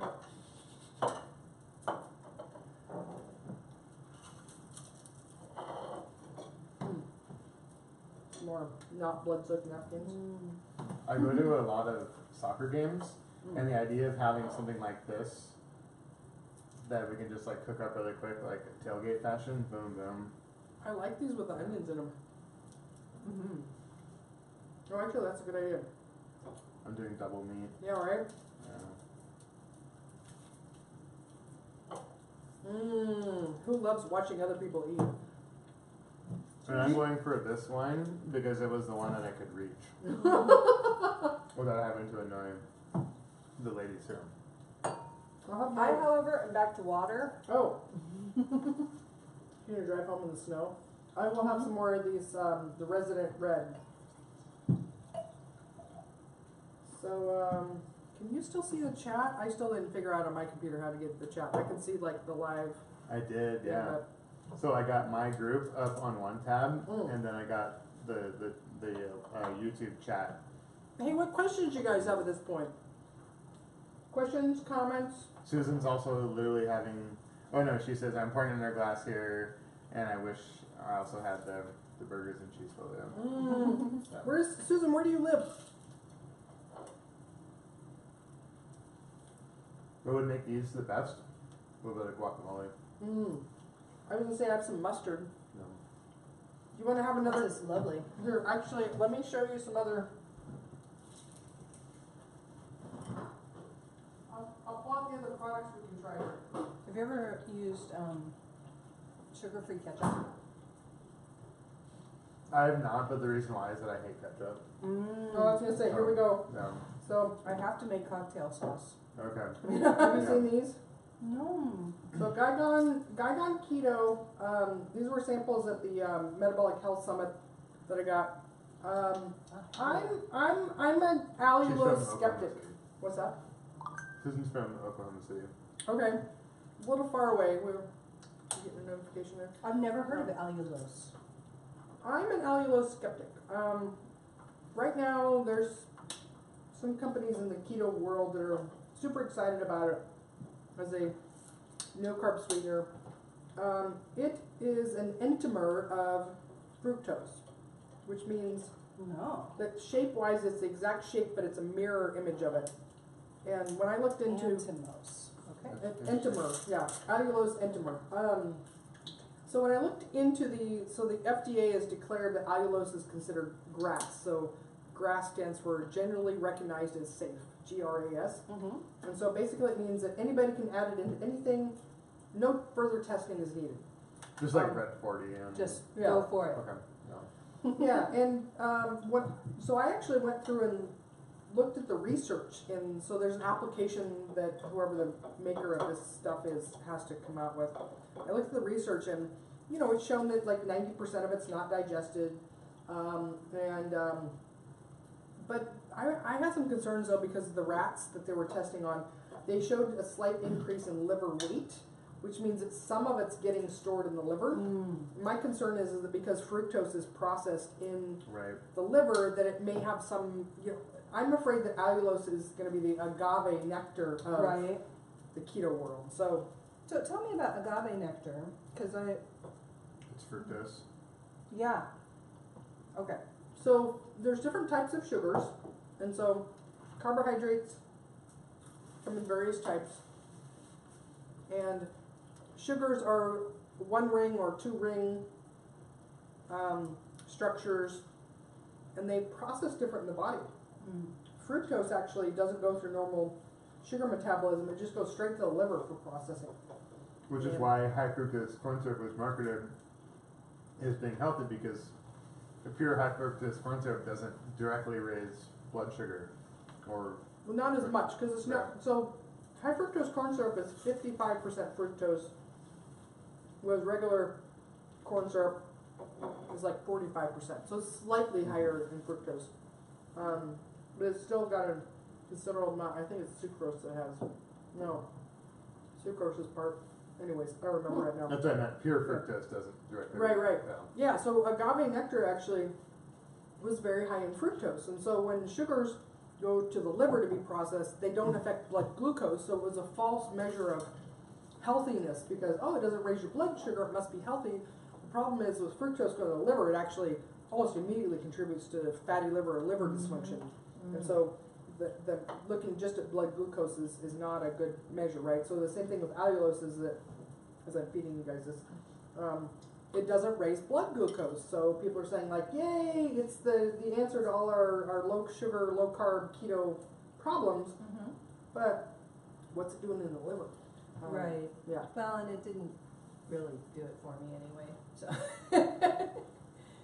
And you could make, I think, I know that most of the sugar-free stuff in the grocery store is sucralose, and I avoid that if I can. If there's, no other ketchup out there, if there's no other, whatever, then I'll use it occasionally, but. Just speaking for myself, the longer I'm on the diet, the less I care about having sugar replacements or whatever. Yeah, but you're never hungry. That's true. I'm also not hungry. Yeah. I mean, there's those of us who just keep having, I've been able to go for weeks without anything sweet, and I thought maybe doing that would make the cravings go away, make the just the needing to have a chocolate something go away, and it just didn't. So, maybe I need to try for longer, but I got life. For me, life is hardly worth living without something sweet every now and then, So, and I know that there are a lot of people out there like me, and maybe part of that could be, helped by some of the more psychological things that you offer with your training. Yeah, and I do address. I mean, there's a bunch of things that go on in our brain and hormonally and situationally that trigger and stoke cravings. So for example, a bad day. Yeah, so like emotional eating. So a lot of people, especially women, have learned to use food to cope with life and emotions. Stress actually dysregulates some of our appetite. You're saying men and women are different? I'm the one who's like, I'm not really hungry, whatever. Yeah. Stress actually will dysregulate appetite. So studies will show too, if just for example, you don't get enough sleep one night, 6 hours of sleep will make you eat, I don't remember the number, 20% more the next day in calories. Absolutely. And also, another thing people don't understand is that our brain is wired to, when we see, smell, or hear food, so think about, I'm not going to mention it, but something that pops. When you have those sensory exposure to those things, your body is wired to go, we should eat that.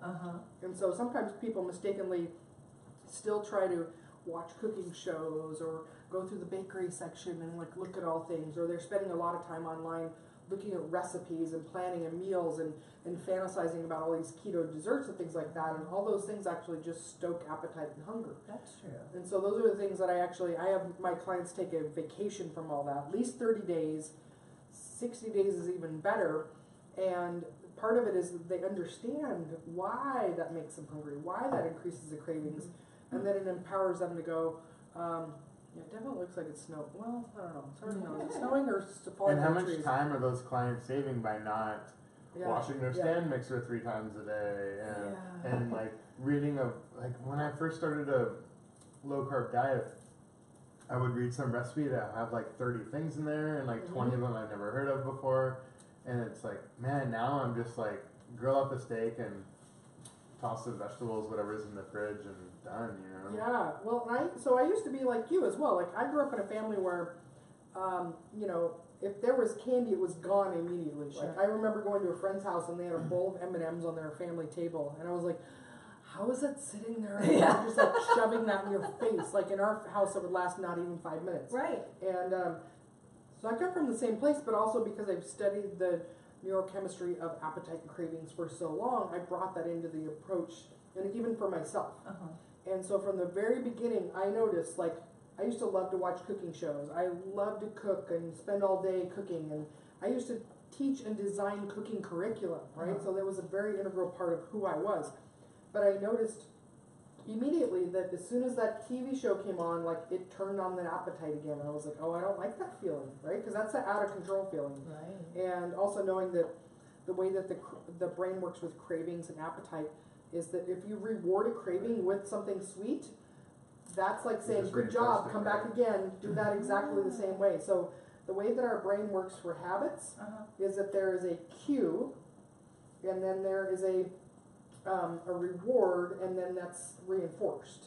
And so the cue that people understand is the entire environment of everything that's going on.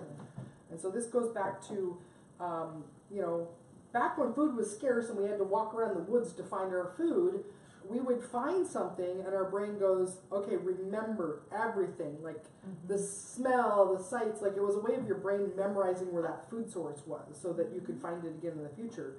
We don't need that anymore. We've got food and sugar and carbs like at every turn. We got Chipotle and Starbucks. And exactly, right? And break room at work. And so we don't need that, but it's still there. It's still residual, right? So your brain remembers like, oh, when I get off work, I walk in this door and I go sit on the couch, and then I have like dinner, and then after dinner I have this normal sweet treat that I always have.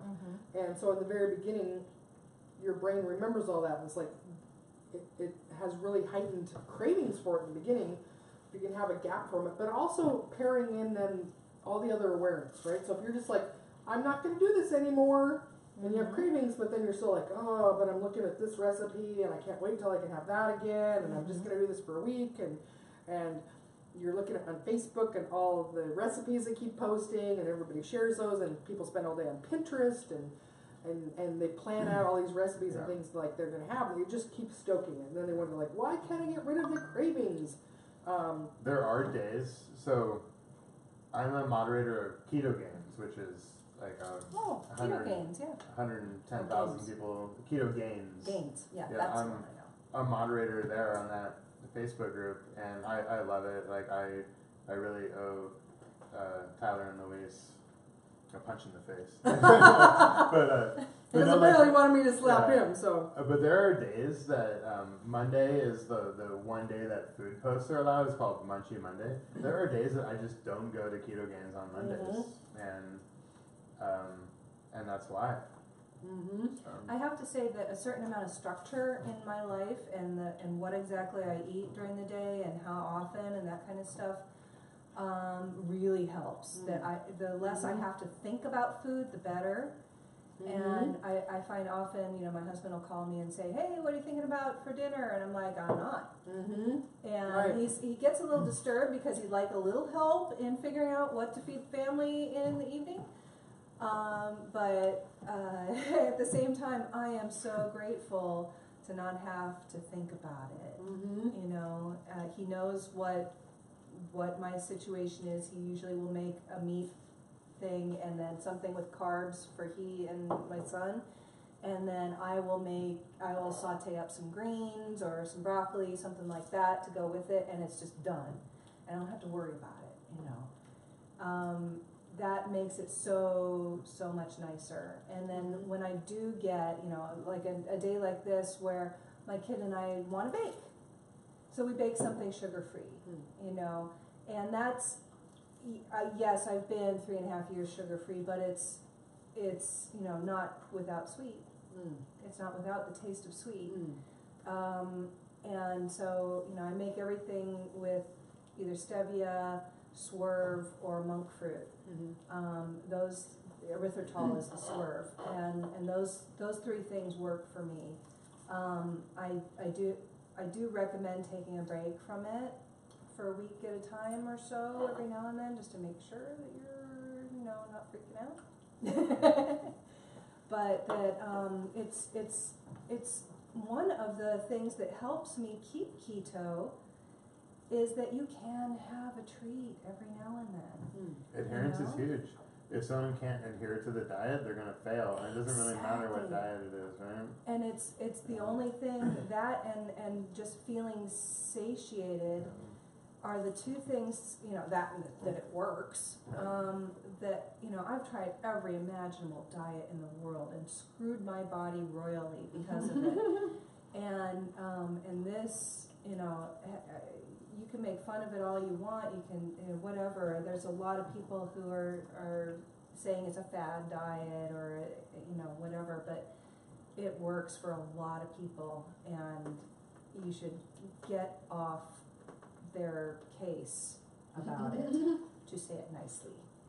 When you mentioned too about the alcohol thing, and actually, so in South Africa they follow Banting. They don't do keto or low carb. They That's do actually Banting. the word. That's the word that the Swedes use for diet is banta. Well, interesting though, if you look at the original Banting diet though, it was like 3 servings of alcohol per day. Oh, that's right. Yes, it was Yeah. from William Banting. That sounds Yeah, Swedish too, Yeah. actually. Yeah, like in the 1800s, it was like you couldn't live without your alcohol during the day. So it was like your morning cocktail and your afternoon cocktail and your evening cocktail and Well, water was not very good back then. Right. yeah. You had another way of that, but Water, man, that Yeah. is Right. the essential on the keto diet. Lots of water. well, and I have to say as well. So last weekend I was at Metabolic Health Summit, which was spectacular. Like the best. It was all keto focused. The conference was so well done. This is their 3rd annual. This is the first time I've been. This was in California? Yeah, Long Beach, California. Okay. Spectacular. Like the speakers were top notch. Every little detail. The conference was so well put together. And they had an unlimited buffet of all the keto treats that were there from all the vendors, right? Mhm. And I'm not going to mention specific ones because I appreciate all a bunch of them are doing. But every day of the 4 days I was there, it was like all the snacky, desserty stuff that you could have. We had gift bags of those as well. There was Wild Foods, which was like the sardines and tuna company, but everything else was all these dessert things, right? Mhm. Because that's the things people think they miss the most on keto. Right. So all these companies are coming in and like capitalizing on that. And I gotta Because say, everything like, else is whole foods, so Right. how are you going to capitalize on that? Exactly. There's nobody roasting a pig at a keto conference. Yeah, right? Yeah. We should be. We should Yeah. just show Yeah, up and roast the right? whole Nice thing. luau, you know. Yeah, well, and even so, there's this Sugar-free luau. This company there that had these almonds that had like seasoning coatings on them that were really tasty. And Uh-huh. I remember telling Kim Howerton back in our hotel room afterwards, I was like, "Oh, you know what we need is a way to make almonds taste tastier because we don't overeat them enough, right?" Right. So my experience Isn't actually. Kim the best? I love it. Well, that's what I said that I shared it with her. Oh, Yeah. okay. I'm still like it's been over a week since I just actually got back a week. I am still like my appetite and cravings are keyed up so much Yeah. from just that 4 days of eating those things with reckless abandon, because they were it's just a little bit and a little bit and a little sample, and and I put photos of it, all the stuff that I brought home with, and I don't like that. Like part of keto for me is freedom from being obsessed and craving food and sweets. And even though they were all technically keto legal, and maybe if I tested my blood sugar and ketones, it would have been fine, but the increased appetite and cravings that I've had for the last week because of all that, like I don't like that. Right. And so that's my perspective on having those sweets and things like that, and even occasionally, like for me, is too much because it feels like I'm gonna go back down that spiral of like overeating and Yeah. going That's why back when I to tell what it was. people, especially in keto gains, when people are like, "What's the good artificial sweetener to have?" Mhm. What we tell people is that, well, like all of the studies on Salt. sucralose Salt. are all done in mice, and they're like hyperdosed, and we don't really know how that impacts humans. But what we tell people is that it's not the artificial sweetener that's the problem. It's what are you putting in it? What sort of dessert or baked good that you're putting in that's feeding into the sort of food porn mentality, and that's going to involve the cravings and all that. Like, I think that is of monumental more importance than the specific sweetener someone's using. Yes and Yeah. no, because I actually, I know that there's scientific basis to this. I don't know how well it's been proven, but one of the things that brought me to the keto diet was it carbonation, or there was a book about carbohydrates and what they do to your brain. And every time you taste sweet, your brain pushes down to your pancreas and says, make more insulin. This is really good, by the way. So can I stop and It tell really people what I is. do with these? So these are the cheese folios that Costco is selling now here in the Northwest, or at least in the Seattle area. And so I baked them in the oven on parchment paper, 375 for about 6 minutes each, and then just took them off onto You a. didn't flip them or anything? Just, Yep. no. Costco's Yeah. great for keto. Well, I mean, we bought like, I don't know, like 8 or 10 packets of them because I was sure they were going to sell out. We actually still have a lot of them left over because straight out of the refrigerator, they're too crumbly to use as a wrap. So you either need to bake them like this to make them crispy, which to me now is like too much work. Unless I'm having people over. It takes more than 5 seconds. Like. Yeah, exactly. Or what we found, like at room temperature, they'll wrap easily, microwave for 10 seconds. Or the other thing my son made the other day was like some scrambled eggs, and then he put the scrambled eggs on this, and it warmed them up enough that it was kind of like a breakfast burrito, but not that you could pick it up and eat it like this. It was just enough like you could eat it with a fork and knife or something like that. But anyway, so we still have a bunch of them left over. I was surprised. I thought we would just eat the crap out of them really quickly. But anyway. We're also buying over again. So. Yeah. Yeah, we still have like 4 or 5 packages. And I don't want to tell them where we live, though, because we're going to have looting here in the Seattle area soon, because we're going to throw it in for again. All right. I'm sorry, what was I talking We're about? talking about artificial sweeteners. Oh, yeah. yeah. So the thing is that when I think, at the same time, a more normal everyday experience is something like I experienced during my first year of keto, where I was at a conference and there's a whole long, huge table full of perfectly bite-sized, perfectly pretty petit fours and little bite-sized desserts, and they're all just sitting there while I had to hold meetings right next to that the entire freaking day. And so at the end of that day, I needed to give myself a reward for making it through and have a keto treat. You know, so there's, you know, it's all relative as far as that, you know, get away from the sugar, then get away from the sucralose, then maybe get away from the other sweeteners, and have it just as an every now and then treat. Right, and all I was saying was that I'm less concerned about the specific type of sweetener as opposed to how that's applied. Like if what you're talking about is completely reasonable. Right. I see a lot of people who are just like mega dosing these keto treats just too much.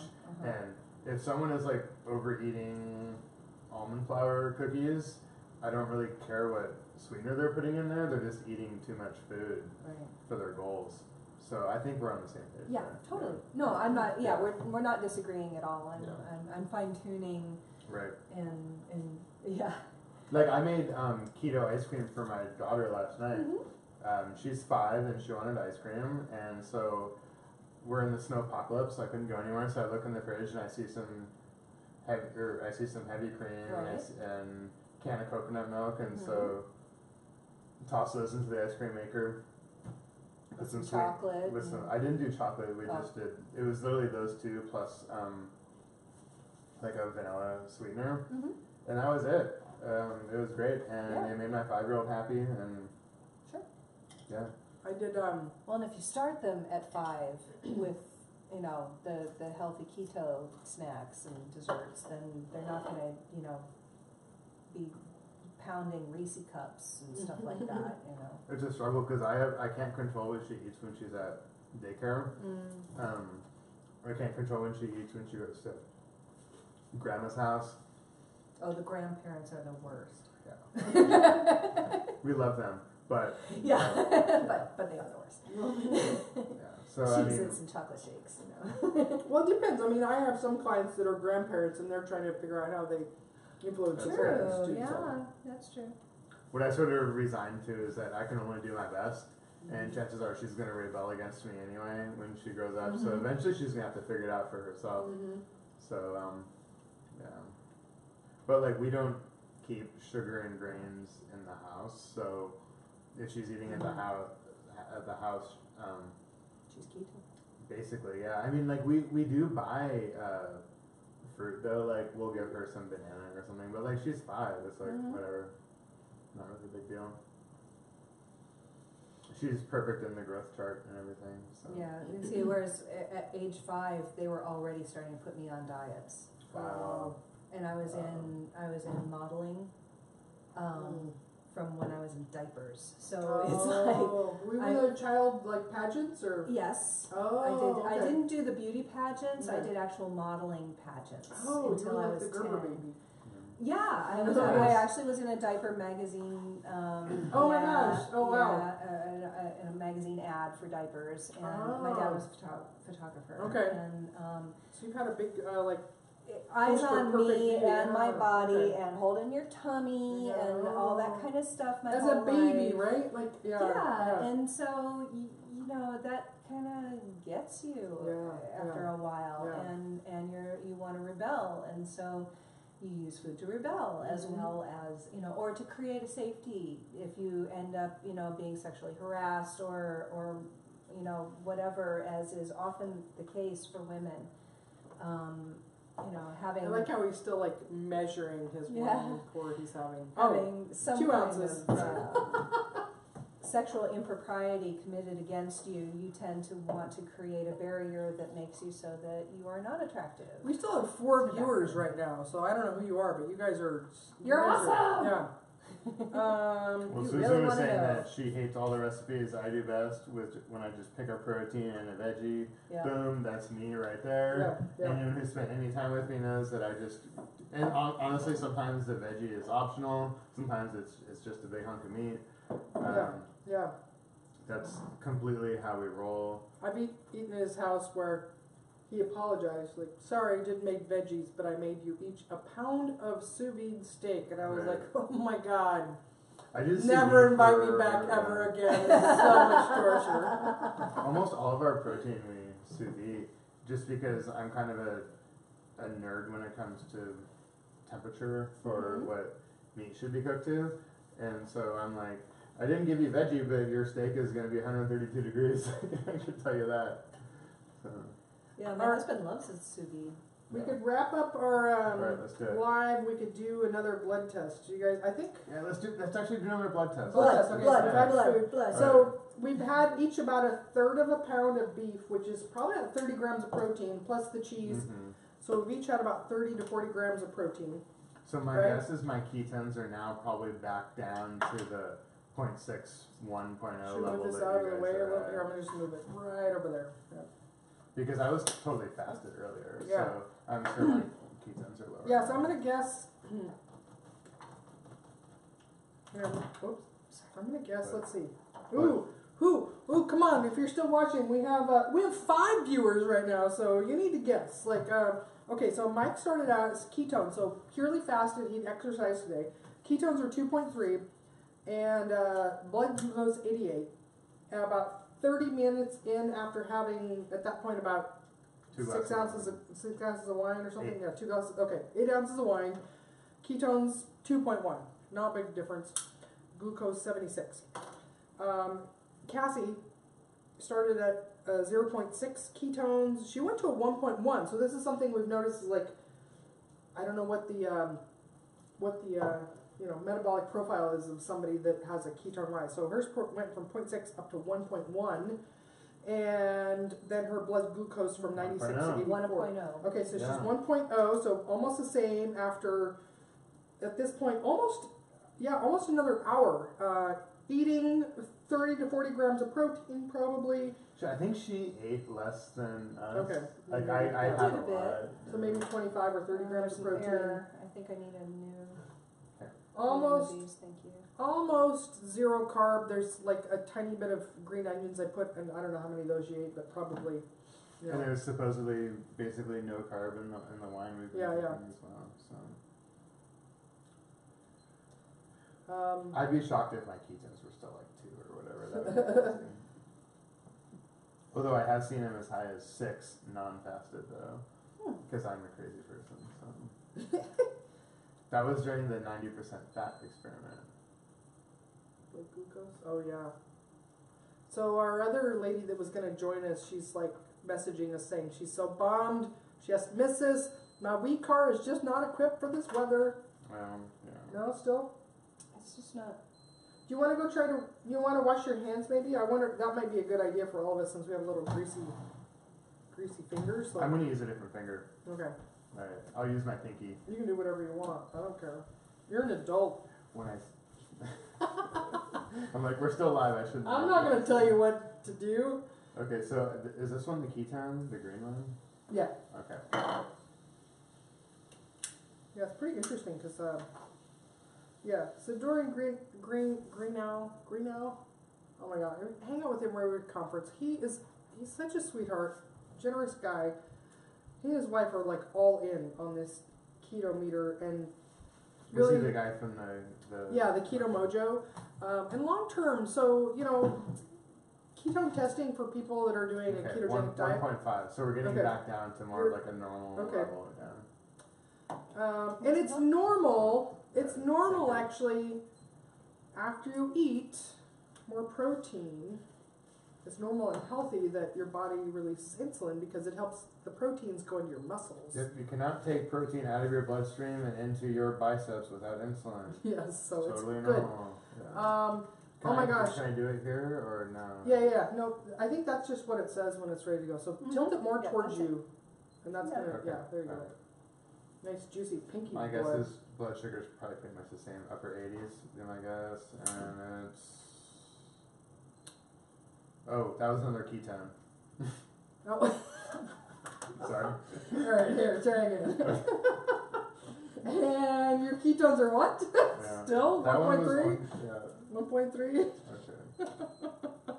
They're dropping like a rock. Yeah. Yeah, ketones. We need another glucose. Thank you, Dorian, for all these test strips here too. So, yeah. Anyway, so he and his wife. So actually, they live in Napa Valley. 81. 81. All right. Yeah. I'll take the They live in strip out. Napa Valley. Their house was destroyed in those fires.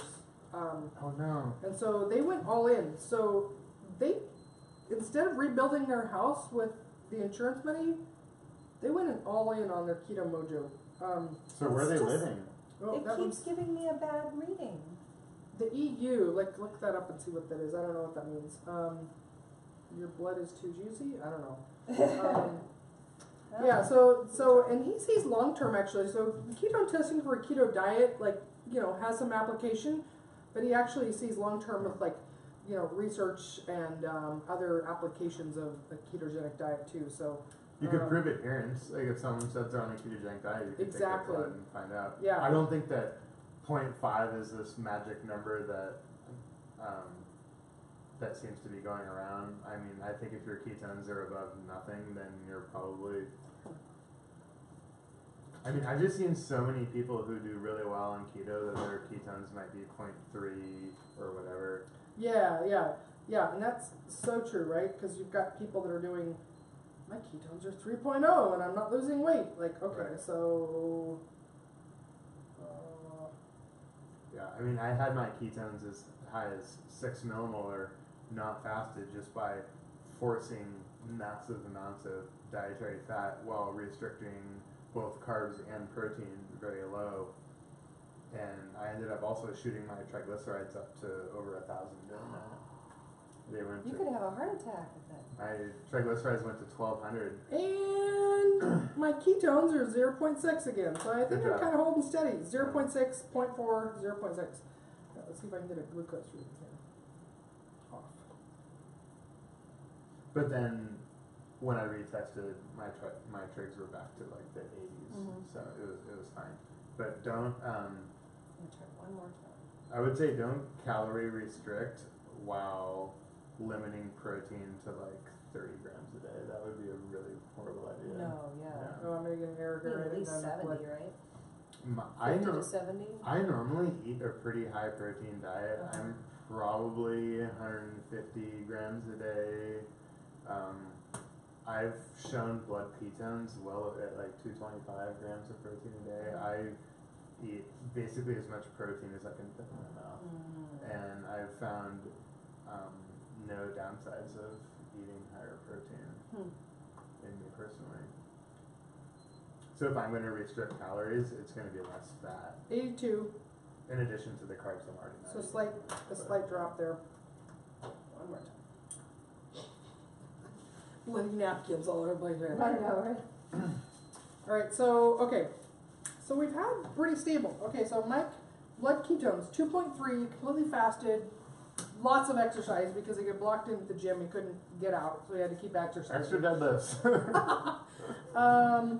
And blood glucose 88 just dropped to 76. That's not a drop. 81 currently after about 40 grams of Right. protein. 93. 93. Finally got a reading. So this is, 2 glasses of wine, but, equivalent of 2 glasses, probably 10 or 12 ounces of wine.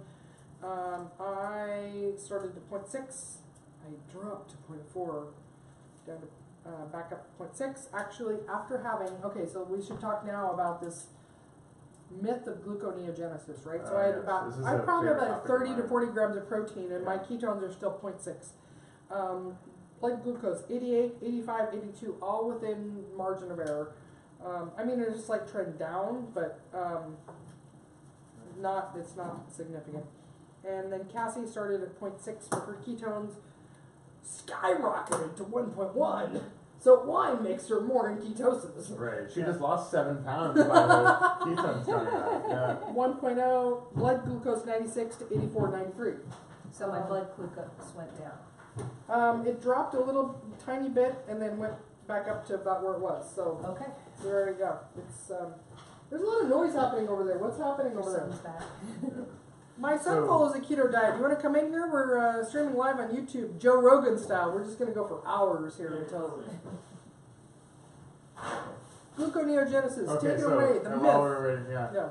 So gluconeogenesis basically is a process by which the body creates glucose out of non-carbohydrate substrates. And this can be protein. It can also be fat. It can be the glycerol backbone of a triglyceride. It can be from lactate recycling and other things. So if someone does like what we're doing, where they're testing their say they eat a big steak and they test their ketones and they saw their glucose went up 25 points. All of a sudden that means that half that steak they ate turned into sugar. Not really the case, because what all the keto gurus were sort of late on figuring out was glucagon, which is a different hormone that counterbalances insulin. Yes. So you eat something with 0 glycemic index, like protein. If there was no other hormone, like glucagon, you would get hypoglycemic every time you ate protein. But the body's smart and it's not going to do that, so another hormone, glucagon, will come in and release glycogen from the liver into the bloodstream to normalize blood sugar. And if you happen to test your blood glucose at some point and it's up like 20 points or whatever, that's how that whole thing started. Sorry. Look at the camera, Mike, and then I'll zoom in on it. So GNG really is constant. It's happening all the time. And what makes gluconeogenesis go higher is a state of low insulin, because you're going to have less glucose in the blood. And so really what causes ketosis is kind of the same thing that causes enhancement of gluconeogenesis. So the other thing that is a big misconception is that people think that gluconeogenesis happens because we eat too much protein.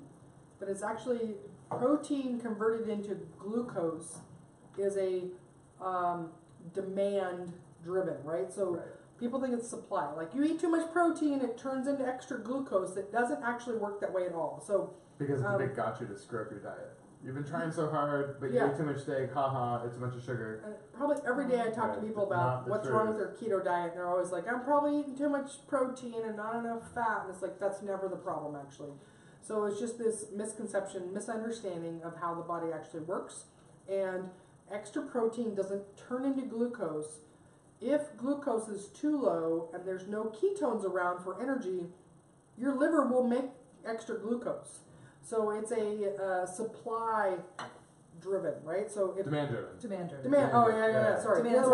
Demand. More wine. Yeah. Demand driven, right? We need more glucose. Let's make some. What can we make it out of? Well, we've got some protein, amino acids floating around. Let's make it out of that because we have nothing else left. So in other words, it's not going to hurt you to eat more protein. Exactly. Yeah. Now, Ben Bickman actually, and this is one of the reasons I'm going to Low Carb Denver this year, and I can't wait. I hope he's there, because he's the one that's been talking about this for the last few years. Finally. Yeah, about how Tyler and Luis have also been talking about it. Well, it's nice to see like really mainstream people. Well, yeah, like researchers that have they're doing this full time that people have like finally listened to. But the one time he does say that there may be some contraindication for too much protein is with people with type 2 diabetes. And it's not because protein turns into glucose, it's because their insulin and glucagon system is broken. And so they may have hypersensitivity to too much protein a little bit more. And I think of diabetes as a continuum, right? So you get from normal, healthy metabolism to diabetes, and it's a continuum of dysfunction. So not just like an on-off, and you have this, so therefore that. So there may be some place on that continuum where people are really close to diabetes, where they also might have some sensitivity to that. And again, it's because their liver is not working the way that it should. It's not because protein turns into glucose. Especially if that diabetic is eating at maintenance calories or higher, I could definitely see it derailing. But if that diabetic is eating at a deficit, that might be able to mitigate some of these impacts as well, because they're gonna have to burn body fat at that point if they're eating at a deficit. Yeah, and Mike and I were both on. I just typed in chat. Mike and I were both on Keto Hacking MD podcast, sharing different aspects of our experiments we've done. So I did very high protein. I was actually really surprised, pleasantly, and this is what's helped me, validate this whole it's not really a hypothesis. It's just understanding the way the body works, right? So I was doing very high protein, up to 180 grams of protein per day. Nice, get in. Yes, it was hard. It wasn't easy. And every day, so I did it 4 days in a row, and every day my ketones were higher and higher and higher each day. And it helped me see that ketones, in part, can be higher because your body's burning its own fat. But I was keeping fat very, very low, 60 grams per day. So all those ketones really came from stored body fat. Exactly. So the ketone meter isn't telling you where those ketones are coming from. They could be coming from stored fat. So if your fat is really low, you can have a really higher ketone reading, and that's going to say it's coming from your fat. But if you're eating lots and lots of fat in your diet, it's not coming from your body. Your body's taking the fat you eat and turning it into ketones. So that's part of why the number on the ketone meter can be a false indicator of your success. Looking at the scale and the number and your diet logs and all that kind of stuff, and your measures, subjective measures of how you're feeling. And with gluconeogenesis, one thing that the entire keto community kind of missed is that GNG actually in and of itself is very energy intensive and burns a ton of calories anyway. Yeah. I think it's something like it takes 6 ATP to create 2 ATP, and that's why protein is such an efficient energy source. And so maybe that's a good thing, really, if you are, for whatever reason, having a crap ton of gluconeogenesis. That means it's burning a ton of calories, and that glucose is just being used to fuel glucose-dependent tissues in the body anyway. It's not like gluconeogenesis isn't causing someone's blood sugar to go up to 300 or whatever, right? Like we're talking about homeostasis, and like men's testicles need glucose, so like gluconeogenesis, I'm in favor of it, well, Cassie and I don't. Okay, yes, we care about those things. Yeah. We want men's testicles to be very healthy in this world. Yeah. Sure, why not? Our They're eyes essential for a lot of things. Our brain. Yeah. Oh, excellent. I can just imagine, though, the people sitting there saying, you need to have a degree in nutrition science in order to understand this stuff. Right? Yeah. It's a little confusing. And you've got so many, people who supposedly know their stuff, who are telling you, don't eat so much protein, you'll gain weight. Yes. Don't eat so much fat, you'll gain weight. Don't eat so much carbohydrates. And it's going to kick you out of ketosis. Nutrients, and you need all this other stuff. And, meanwhile, your gut is backed up, and, you haven't drank enough water, you haven't eaten enough fiber. There's a million things that can be happening. It's very complicated. It's crazy though that some people do really well on the complete opposite approach. Like I'm someone who typically does well with higher protein and less added fats. Like I don't have, I take my coffee black. That's just kind of how I roll. And I've seen other people that they're like, I eat more fat and I eat less protein and I lose weight. And I'm like, okay, that's interesting. I don't see that all the time, but it's crazy how, there is some individual. Mm-hmm. One of the examples of that is Jillian Zolos, she does a ketogenic diet for epilepsy. She's from Canada. I saw her again last weekend in Los Angeles. Well, it's Long Beach. And so she has lipedema, right? Uh-huh. So it's certain parts of her body Are really heavy. really, really heavy in comparison to the rest of her body, right? And she's epileptic? she has epilepsy, yes. Yeah, okay. And so she originally started doing keto just for that. And also has dropped about 80 pounds as well. And so what she's found, and it's very, N of one, non-scientific, but she finds that the higher fat approach that she does, it allows her to lose more body fat than when she does a lower fat version. Now, so is she going to get DEXA scan? Does she know this body fat she's losing? If she's restricting protein, she might be losing lean mass as well, right? Who knows, right? So, and also like a higher fat approach for somebody with epilepsy is absolutely essential, right? So somebody who has epilepsy, brain cancer, and Alzheimer's, they're going to need a really high 80 to 90% fat for a therapeutic. So therapeutic ketogenic diet is very different from a weight loss approach.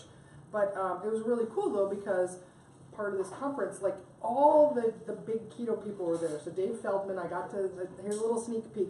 I got to stand next to them as they're having this conversation with Dave Feldman, if you don't know him, cholesterolcode.com, and then Jillian talking about this. And so it turns out that different tissues throughout the body have different levels of insulin resistance. And so some people like keto might have like your whole body, all your cells are pretty congruous with like how sensitive they are to insulin and like that. Whereas Jillian has that the pear body type, like thin on top, not thin on the bottom. And so the top part of her body is very insulin sensitive or not. Wait, if she can't gain weight on the top, maybe it's not insulin sensitive, right? And maybe the bottom is more resistant. Insulin resistant, yeah. So anyways, so there's variations in that, and then perhaps there's various approaches that work depending on, your levels of insulin resistance and a bunch of confounding factors.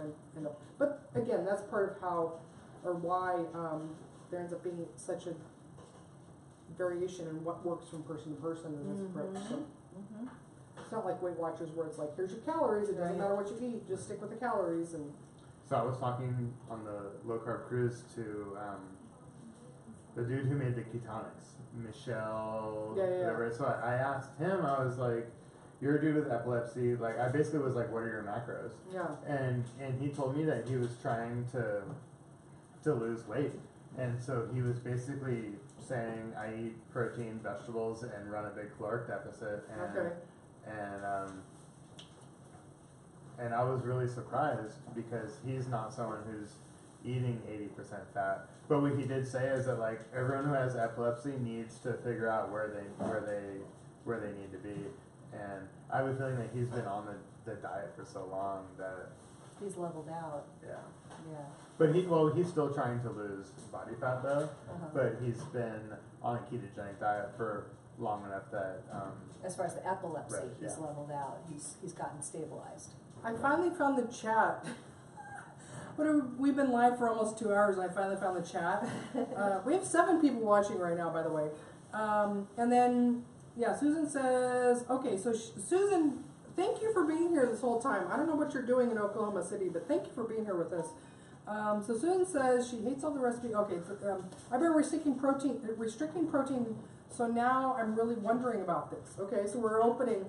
So Susan, you're here. Let's keep chatting. Like, what is the reason that you've been restricting protein? Is it trying to optimize keto for a therapeutic approach, or are you trying to maximize weight loss? Mike, I think you're a really good one to kind of talk about, like, what are some of the negatives things if you're trying to maximize weight loss and restricting protein, like... the big thing is if someone is losing weight on a low protein diet, are they losing fat mass or are they losing lean body mass? Right.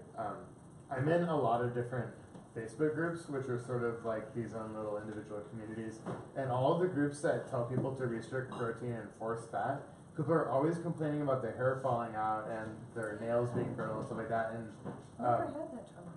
on the low carb cruise, someone asked Stephen Finney, like, my hair's falling out, what do I do? And I was in the room with Stephen Finney, and he says protein deficiency 101. Like, he says your hair is literally made out of protein and your body considers it to be non-essential. And protein turnover is happening every day, and so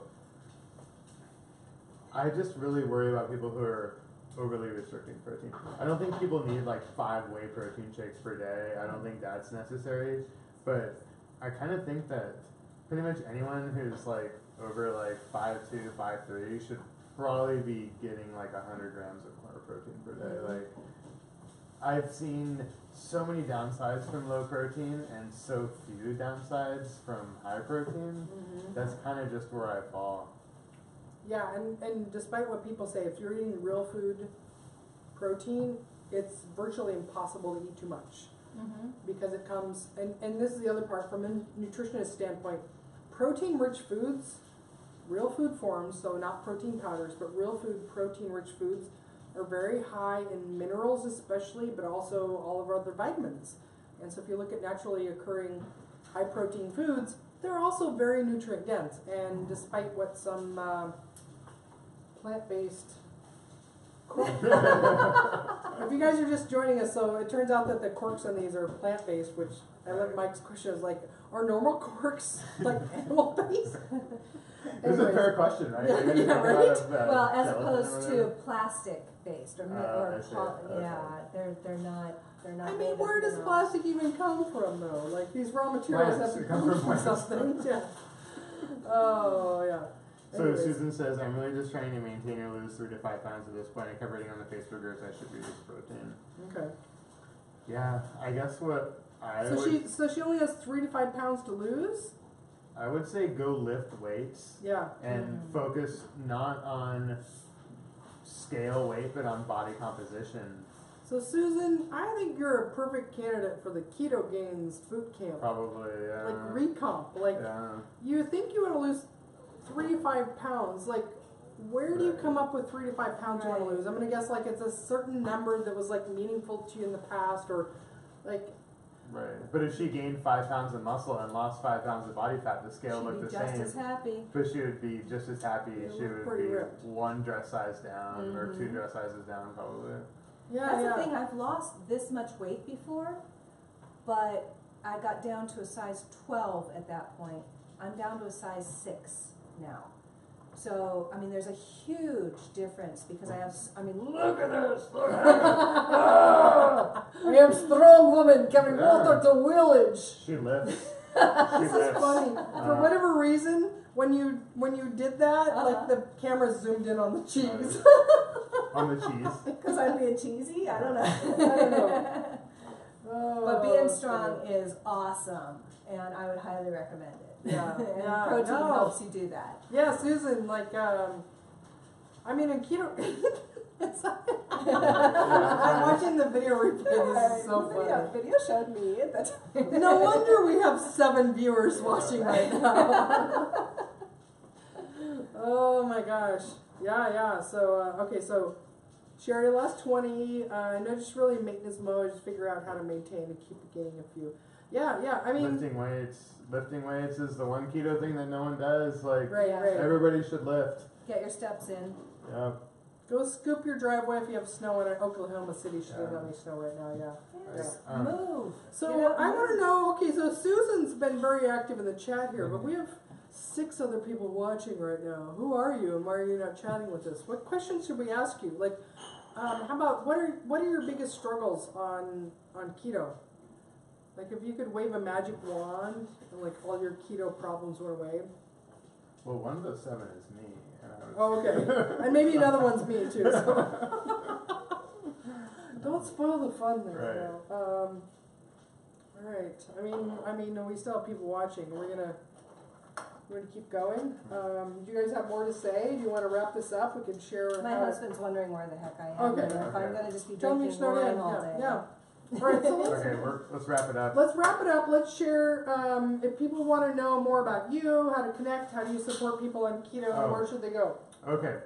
So if someone wants to find me, they Say your name again first, though. My name is Mike Berta.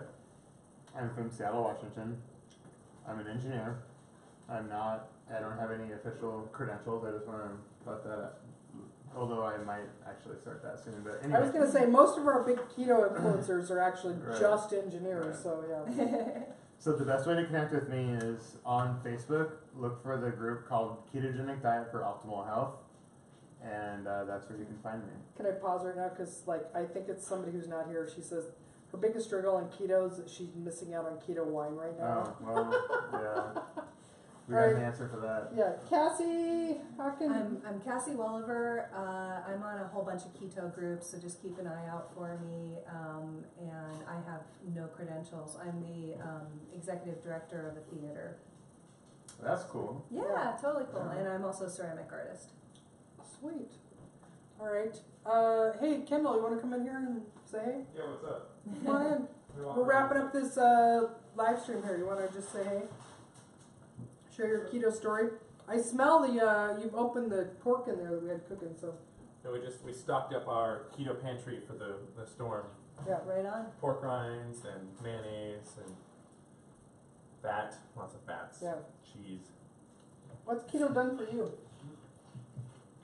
I'm eating my pork right now. Come on, show us your biceps. We had some flexing going on here. Oh no, I'm Come totally. on, take your shirt. Let's show. I'm in my winter body right now. I'm totally hibernating right now. I mean, if you guys have heard my comedy, this is the one that's flexing all the time, wanting me to admire his muscles and his thighs. If you can see it through the sweatshirt, Yeah, look at that. Ooh. That's Right? awesome. There you go. I work out as well. I don't know. It's done a lot for me. It was really good to put on muscle mass and kind of. I think it's better than trying to lose more weight once you get towards like near your. I heard you talking about like your ideal body weight. Like what's 4 or 5 pounds when you put on 5 pounds of muscle mass? It makes you look like you lost 20 pounds. Right. So that's the thing I'm working on right now. Initially, when I first started doing keto, it was just for weight loss. Right, I wasn't working out at all, and I lost like 20 pounds in like less than a year. Right, like really quick. But then now I've been gaining weight in muscle, trying to work out and put on more mass while on keto, and it's doing really well for me. And now's the time to do it because you're in your like early 20s, right? Mhm. Early Yeah. mid 20s, yeah. Like build that muscle now, so you're not trying to do it when you're in your 50s and it's going to be exponentially harder. Yeah, definitely. I think when I was trying to lose weight on keto, I got down to I want to say like 180, 185 I around think there. we hit in the 170s actually. Yeah. Yeah, so I was maybe like high 170s. Right now I'm a little over 200, like 205, and I'm not. He's almost 6'4", so. Yeah, I'm very tall, but Yeah. so I'm not trying to lose weight anymore. But I don't think that I need to. I think that if I Right. just build muscle, is really what I'm concerned with. Muscle right now. mass is your your body's 401k. Oh yeah. So like while you can do it, just That's a like nice way to put it. deadlift for days. Yeah. Just Yeah. do it. Yeah. I think the You more probably don't even need rest days. You could probably just go. Like that happens when people eat carbs, they need more rest days, and when people get older, they need more rest days. Like you could just like continuously lift go every single day. 24/7, you'd be good to go. I Yeah. was going to say, what would you say for somebody over 50, though, who has a lot of extra skin from losing weight? Is there any, regimen for strength training that I have would help? seen zero actual scientific evidence that strength training does anything for loose skin, or even dry fasting does anything for loose skin. There are antidotes that people say, but I just haven't seen the evidence, so I can't recommend specifically for loose skin. Mm-hmm. But I think just lifting is always good because you're Well, going it to be refills your skin basically with muscle Well, instead I of was gonna say fat. it's kind of funny because I'm not 50, and I have that problem too. I actually have a lot of loose skin on my arms. Do you? Yeah, I can kind of show show